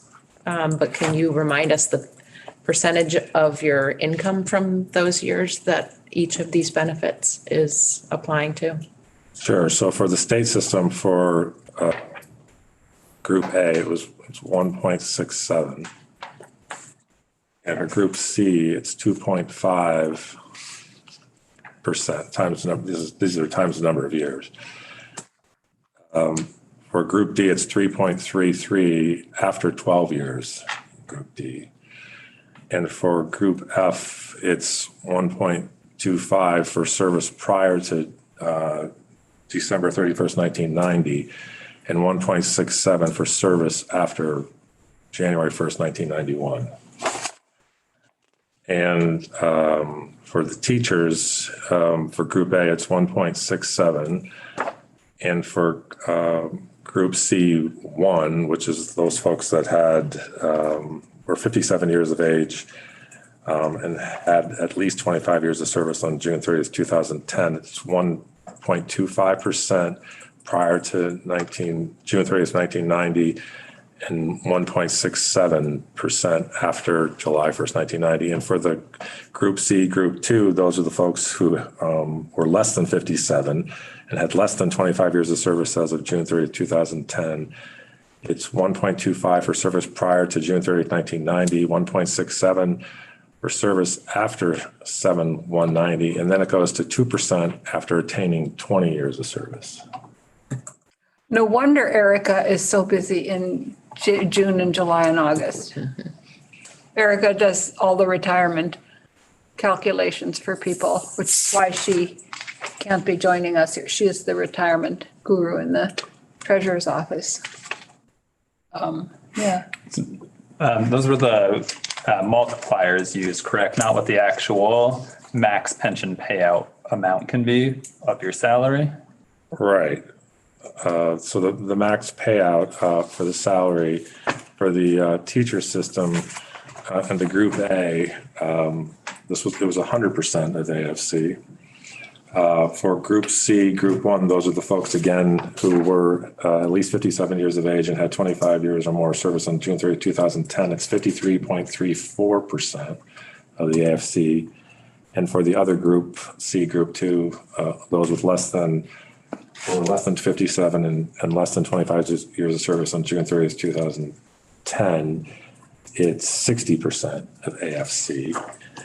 And for the state employees, again, Group A was 100%. Group C, it's 50% of AFC. Group D, it's 100% of final salary. And for Group F hired before July 1st, 2008, it's 50%. And people in the state system who are in Group F hired after July 1st, 2008, it's 60%.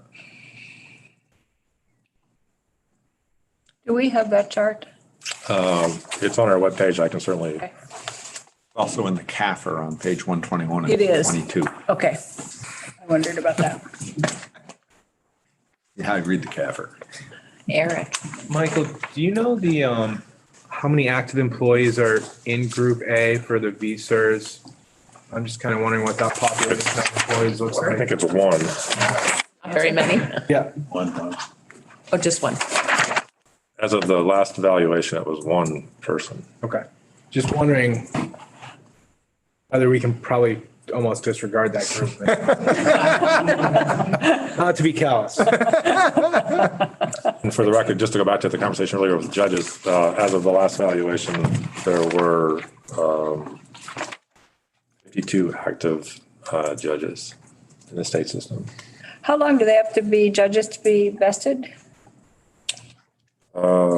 Vesting period, let me go back to that chart. 5 years, correct.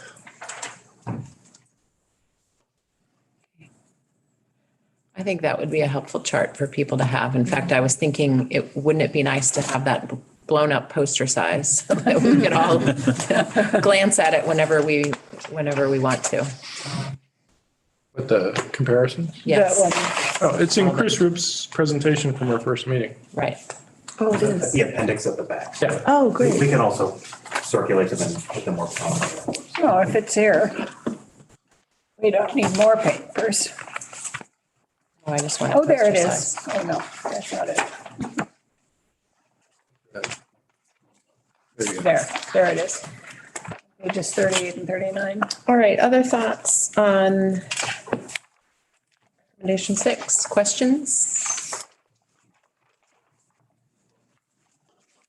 Anybody have a gut reaction on just sort of a values-based thought on recommendation 6?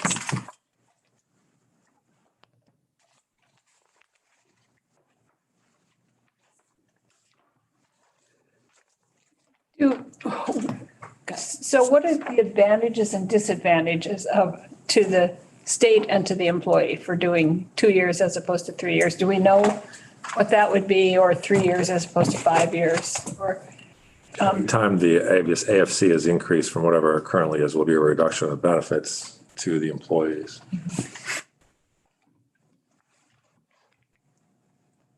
When I looked at my personal numbers, that had a smaller effect than COLA, I think, unless I'm remembering. No, you're absolutely correct. COLA has the biggest impact of all changes. If you go back to the treasurer's report back from January, there were some different models that were suggested, and by changing the AFC for certain scenarios, and the savings are different depending upon what's proposed, but also what's proposed with it. Like, so for example, if you're doing a COLA as well as an increase, a reduction in COLA as well as an increase in the number of years associated with the AFC, that can change. They don't necessarily stand alone. No, that'll be important to remember when we start looking at how we may want to change things, because Michael's absolutely right. Depending on the combination of things you propose changing, the amount, the decrease in liability can change depending on which options you're looking at. Because they're interconnected, in other words. Senator White, there's on page 40 of the full packet there is for years of service, 2 years versus 3 years, 3 years versus 5 years for the different groups. There is a calculation, at least for 2009, what those differences would be. Okay, got it. Thank you. Thank you.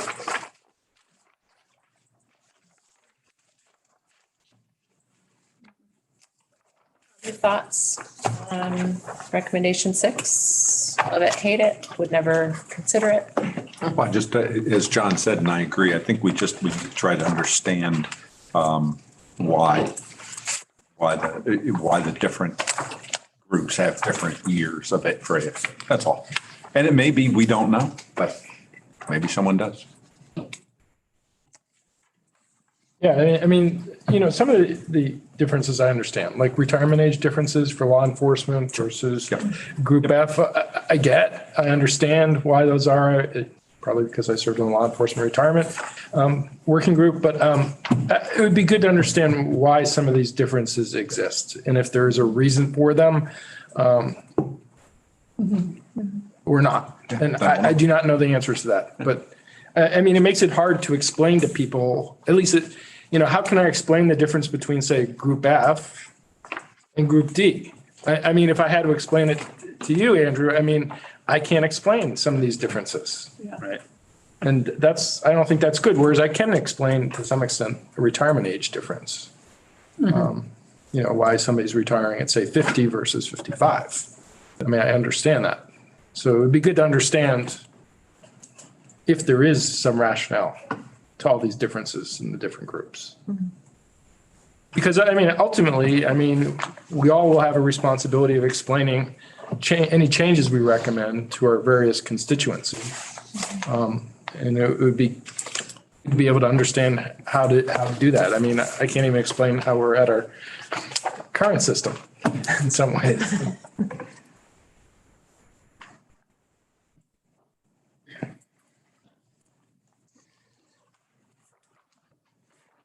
I'll just note on recommendation 6, deeper into the report, there is a little bit of page 39. And obviously this information is dated, but it notes that 55 of 87 plans that were in this analysis used a 3-year model.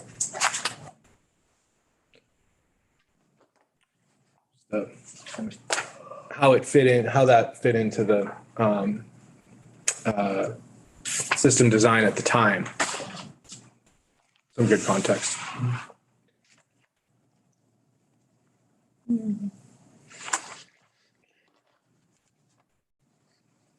Other reactions or questions or thoughts on recommendation 6?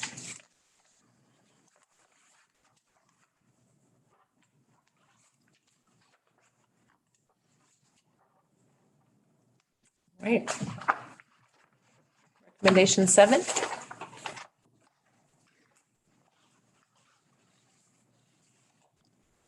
So this was adopted for teachers, right? Correct. But not for state Group F. Well, it was subsequently previously actually for the state Group F hired on or after July 1st of 2008 at a 60% AFC maximum benefit.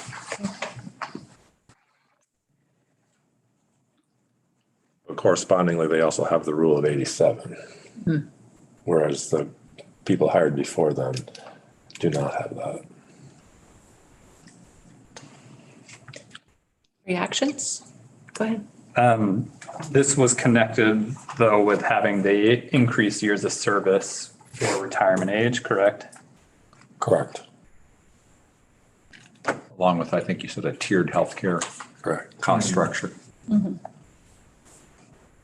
And I'll just add that it's not automatically 60%. It takes 35 point something years to get that full benefit. So that's where the incentive to actually, stay beyond 30 years comes in.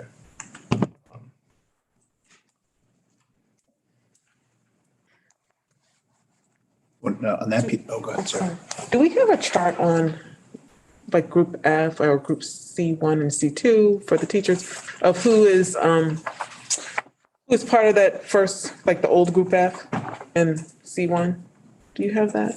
Like how many employees? First, do we already have that in there? I think we have. You're asking about the teacher's plan?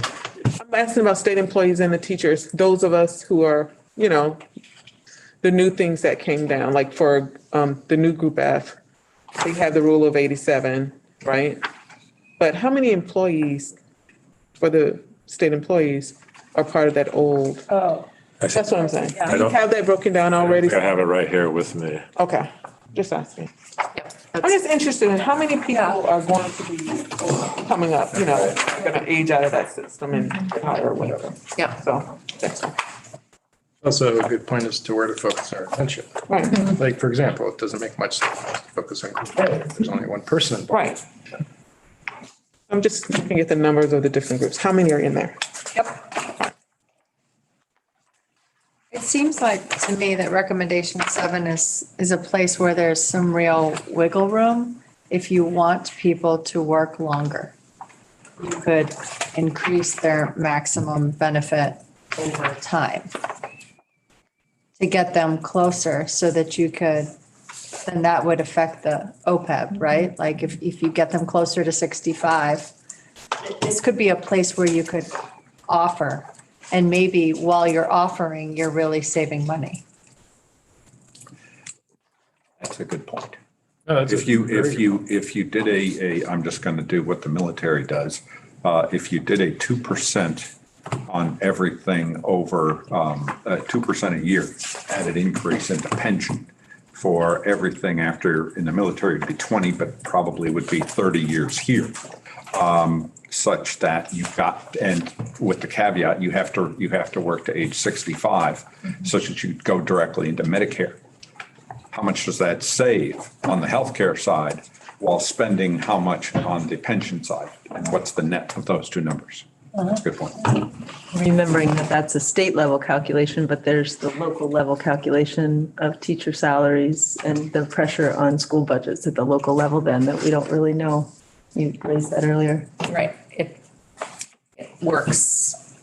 It works in some parts of the system, but not in others. Not impeding people, yeah. I label this one as a sweetener, just because it's something that can be offered, that it's a mutual benefit. So if the groups changed in 2010, I wonder if we can analyze like how that impacted. You know, one group, it seems like they didn't move above 50, another group moved up to 60. So how did that change longevity in the jobs over the last 10 years? That's a good point.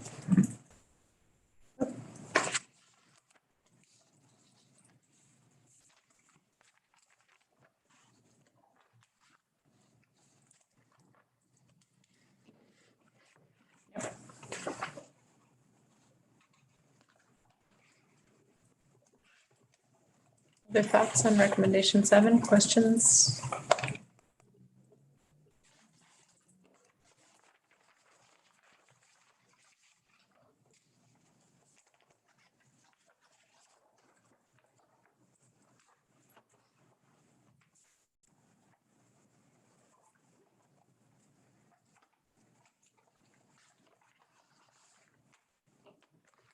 I think I would just be curious also knowing kind of what the max AFC is of other systems and states around us, looking at some other areas to see what that kind of percent is and how that impacts things, again, with, recruitment and retaining the people here already. Yeah.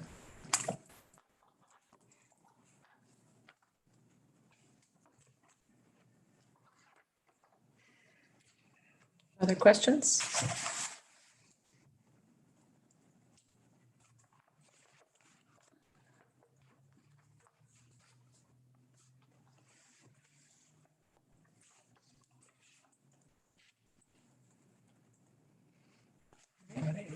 Recommendation number 8. Contribution rates.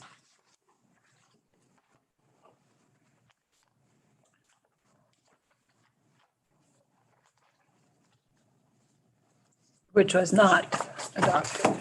Correct. So again, right now, we've breached 13% of the general fund is going into retirement obligations. It wasn't that many years ago that it was under 10%. And continuing to fund that is part of the reason why we are sitting here. Very, very, a $97 million increase year over year because of the new tables from demographics, new experience study. It really put a crimp on spending as far as our ability to fund other things like the mental health system, which everyone knows is in crisis, and things along those lines. So that's part of the issue. The other side is that I believe and Mike, you can help, or Chris, you can help. I think that we are closing in on 24% of payroll is for retirement obligations is what was used as a factor. Yeah, for the latest chart I had from the treasurer's website, the number was 21.4% of gross salary, and that includes the employer pension payment and the OPEB charge. So it's a lot of money. It is a lot of money to do what we are doing. And just the point I want to make is that that's the reason why we're here. Can you clarify again for me what you two just said? Is this regarding Reclamation 8? Yes. Oh, okay. Yes. So in other words, if your pay is $10,000, Okay. you're going to, the state is going to pay you $10,000. You add in $2,140 for retirement obligations. So the actual pay is 12,000, whatever it was. If as an active employee, I'm Active gonna make employee. 10, okay. Yeah. And that's the fringe benefit retirement rate that's charged to various departments' budgets to pay for the VSERS retirement Okay, benefit. gotcha. So you're not gonna, if you open up the budget, you won't see a line item that says VSERS pension. But this 21.4% rate is assessed to the departments in proportion to their payroll. Okay, I didn't catch that it was for active employees. Got it now, thank you. Recommendation 8, it's a little hard to understand what the exact recommendation is because there's talk of risk sharing, but it seems to recommend a static percentage rate. I'll note that for state employees, the rate has gone up beyond the recommendation here. It's 6.65 presently. And I think it's gone up for teachers as well. So I don't know if it was implemented at the time, but it's definitely changed since 2009. I think the recommendation capped the state share at a 3.5% annual growth rate. That was part of the recommendation. And yeah. And for teachers, isn't it 5% if you were hired before a certain date and 6% if you were hired after? correct. So it's slowly climbing probably as people retire and other new teachers join in. You have the chart in front of you with old F and new F and C and D and teachers groups. I think that would be helpful just to rattle that off. So for the state employees of Group A, it's 6.65%. For Group C, it's 8.53%. For Group D, it's 6.65%, as it is the same for both Group Fs currently. For teachers, it's the old Group C is 5% and the new Group C is 6%. For teachers hired after a certain date, I can't remember off the top of my head. June 30th. 15, right? Thank you. Do we have that in a chart somewhere? Is it in this? It's probably in Chris Roop's background information. We'll circulate around the full chart, but it's in a footnote at the very bottom. At the bottom, okay. It may have been cut off when I copied and pasted it. And I guess I would just bring this back to sort of what is the picture of a well-balanced, well-built retirement system. And that is one that the employer and employee contributions are, closer to equal as opposed to, from 6% to 21%, which is what we're looking at. Leon, it's on page 38 and 39. Oh, 38. Chris's. That 21.4% figure, was that for just state employees or teachers? That's for the teachers, or the state State employees, because teachers are different than that. Okay, do you have the figures? Not off the top of my head. Okay, no. Treasurer's office might, I think they're recalculated on a annual basis. okay. Michael, thanks for the clarification on that. I missed that 3.5% component. In the recommendation. At first read, yeah. Well, the recommendation would have been the state's share would go up by no more than 3.5% in a given year.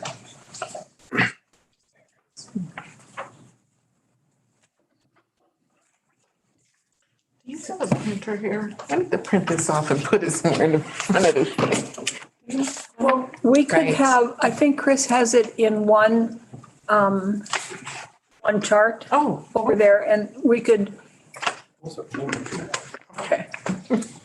all right, thank you. It's one of those things that you want to have right on the Yeah. inside of your binder, Yes. because you're going to want to keep looking at it as The we. plastic sleeve. Yes, exactly. Write it on your Laminated so arm. that you can make notes. I don't know that I have it, but how do we figure out what the contribution rates are now for employer and employee? Not only here for both groups, but also in our neighboring states. Like, it looks like there's a chart in what you provided, but it's sort of old information. How do Yeah, we it's get really an cool. updated chart that shows what the employee and employer contributions It's are? page 27 and 26, 26 and 27. I know you like it in order. I almost said 27 and 26. 26 and 27. Oh, that's in the retirement commission. You're looking at the wrong thing. I'm It's looking at, it's the 2009. okay, got it. This is what we were asking about earlier. Yeah. Right, it's all New England states. Chris Roop, any idea who might be able to compile or where that? There may be some updated resources on the NASRA website and also on, if you're not familiar, the Boston College Center for Retirement Research does some pretty amazing research about public pension plans nationwide, and they maintain a database that has a lot of core data about plans across the country. Obviously, these things are subject to change like every year whenever the valuations come out, so it's a little bit of a moving target, but those may be some resources that have something already put together, and we can take a look through there between now and the next meeting to see what they have. Could you say those again? I missed it. Sure. NASRA is the first one, NASRA. That's the National Association of State Retirement Administrators. And the second one is the Boston College Center for Retirement Research.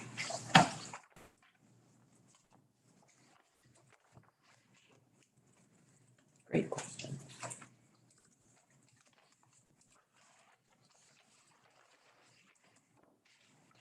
How does Connecticut do it? They have no employee contributions and 4.9% by the employer? Do they not have social Look at the security? funding ratio as of 6/30/08 of 53%. That's how they do it. Oh. Guessing they may have made some might have changed changes it, yeah. since then, Okay, given all the right. They also only have a trajectory that we're requirement on. for teachers. Wow. They're fully vested at 20 years. So I think Okay, okay. 26. And I don't think, Andrew, that Connecticut is a social security state. Maine is. We're in Connecticut. Connecticut is? No, I said. Oh, Interesting. One of them, and then on 27, what's the? Note on the bottom, Maine, Massachusetts, and Connecticut are not covered by social security, although they call it Connecticut. this is Maine and Massachusetts. 26 says On just page Maine and Massachusetts. 27 That's state employees.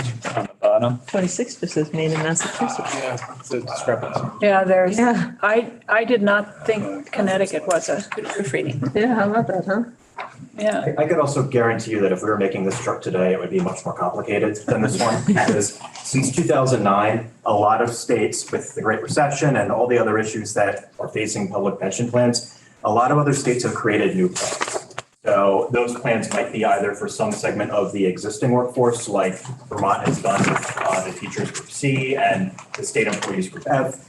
But some of them have also created more different plans for new hires. So this world has gotten much more complicated since 2009, where you may have many different options that have different terms, different contribution rates, different benefit structures for different segments of the workforce than they used to have back then.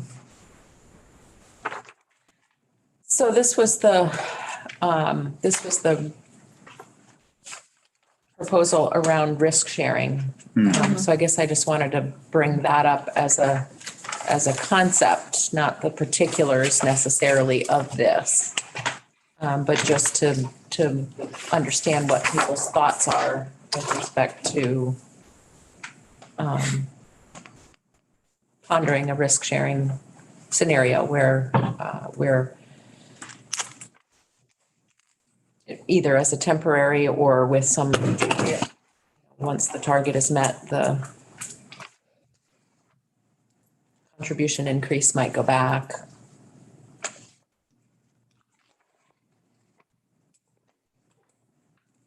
all options should be on the table. I like the idea of when the target has increased, that there is some moderation in what we put forward in this coming session to be able to address this.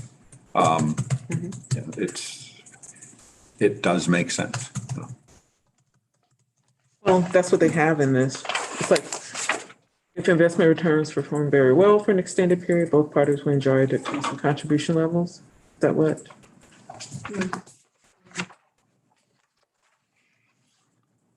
Yeah, it's interesting to call it risk sharing Yeah. rather than risk sharing and reward sharing. Yes. You know, conceptually, I would want to see both sides. Yeah, like once you got to a certain funding level, then you could share in the rewards together. Yeah, yeah, Any extra. yeah. At least it says will enjoy. It's getting there, right? Considering.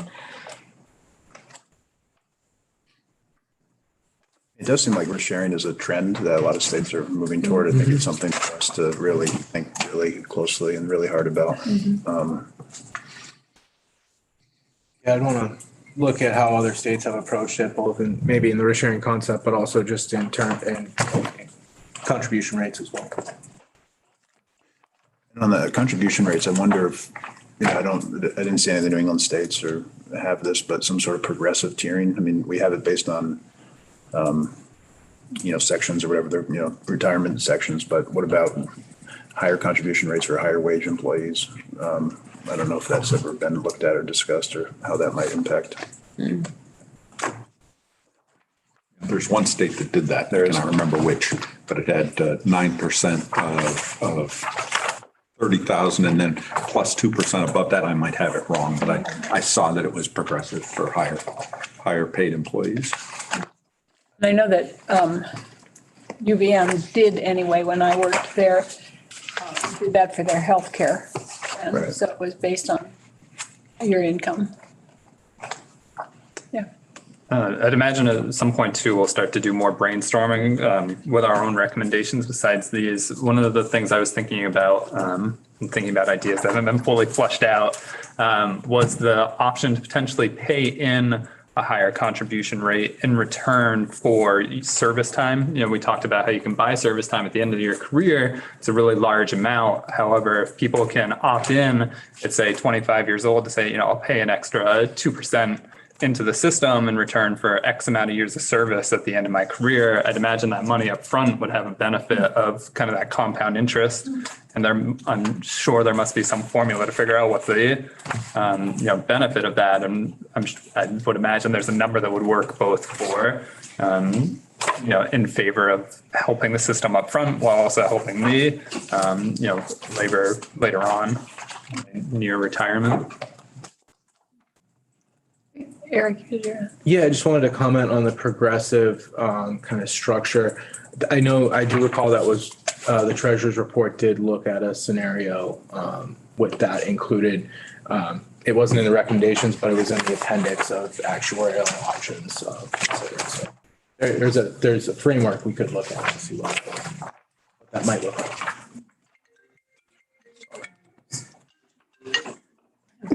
Spam risk.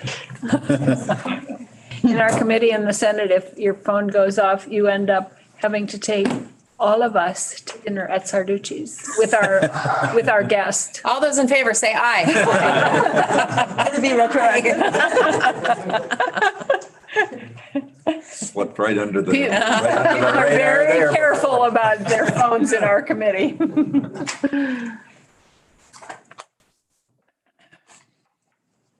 Yeah, that's The appendices. Okay, thank you.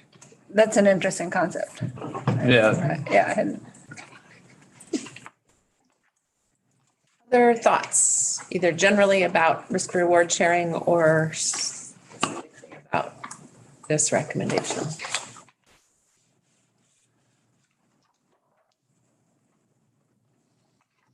All right, we've got, I think, 2 more to go. Recommendation 9.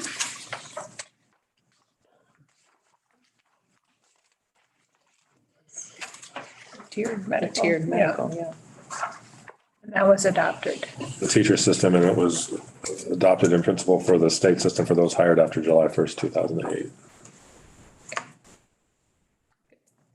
It is interesting that if you've worked for 10 years, you pay only 40%. I mean, that seems pretty generous to me, but maybe not.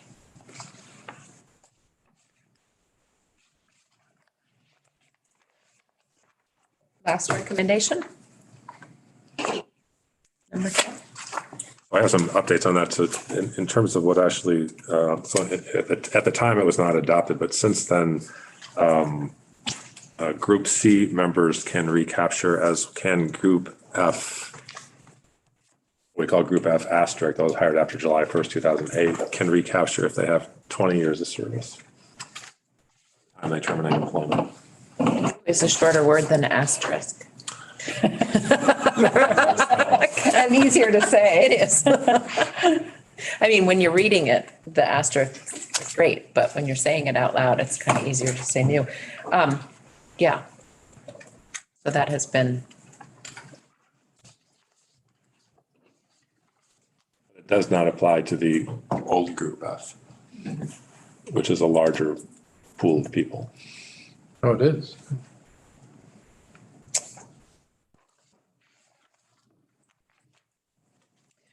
questions?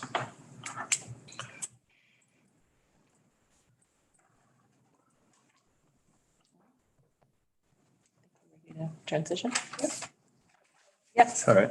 I had a note down that there was another recommendation not listed here of the commission recommending lengthening the 2038 amortization schedule. But No, they actually, it wasn't adopted. It was a the recommendation. commission recommend that it not be recommended. Recommend. That's the wording that was used, Double negative, double as well as not issuing pension obligation bonds. That it was not, okay. Which makes sense since it had only been adopted a year or two before, so let's hope we can stick with our recommendations for at least a year.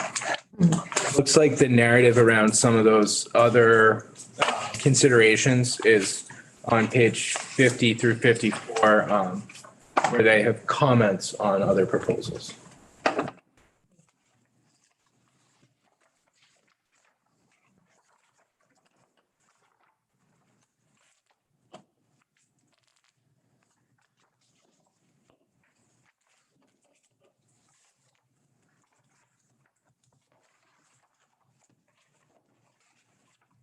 Any questions? So if not, I think we will switch to another topic right now. We have been joined by Tom Galanka, who is our VPIC chair and has been for, I believe, 5 years. So there was, would you like to join us at the table? And no one is sitting here. Oh, sure. Take a short break because Tom had handouts and I need to go over to the State House to pick them up. Perfect. Okay. Sure. Take them. A break and we'll be back. All right. Are we still live? We are? That means you shouldn't step back and do jumping jacks right here, but you can go out in the hallway if you want.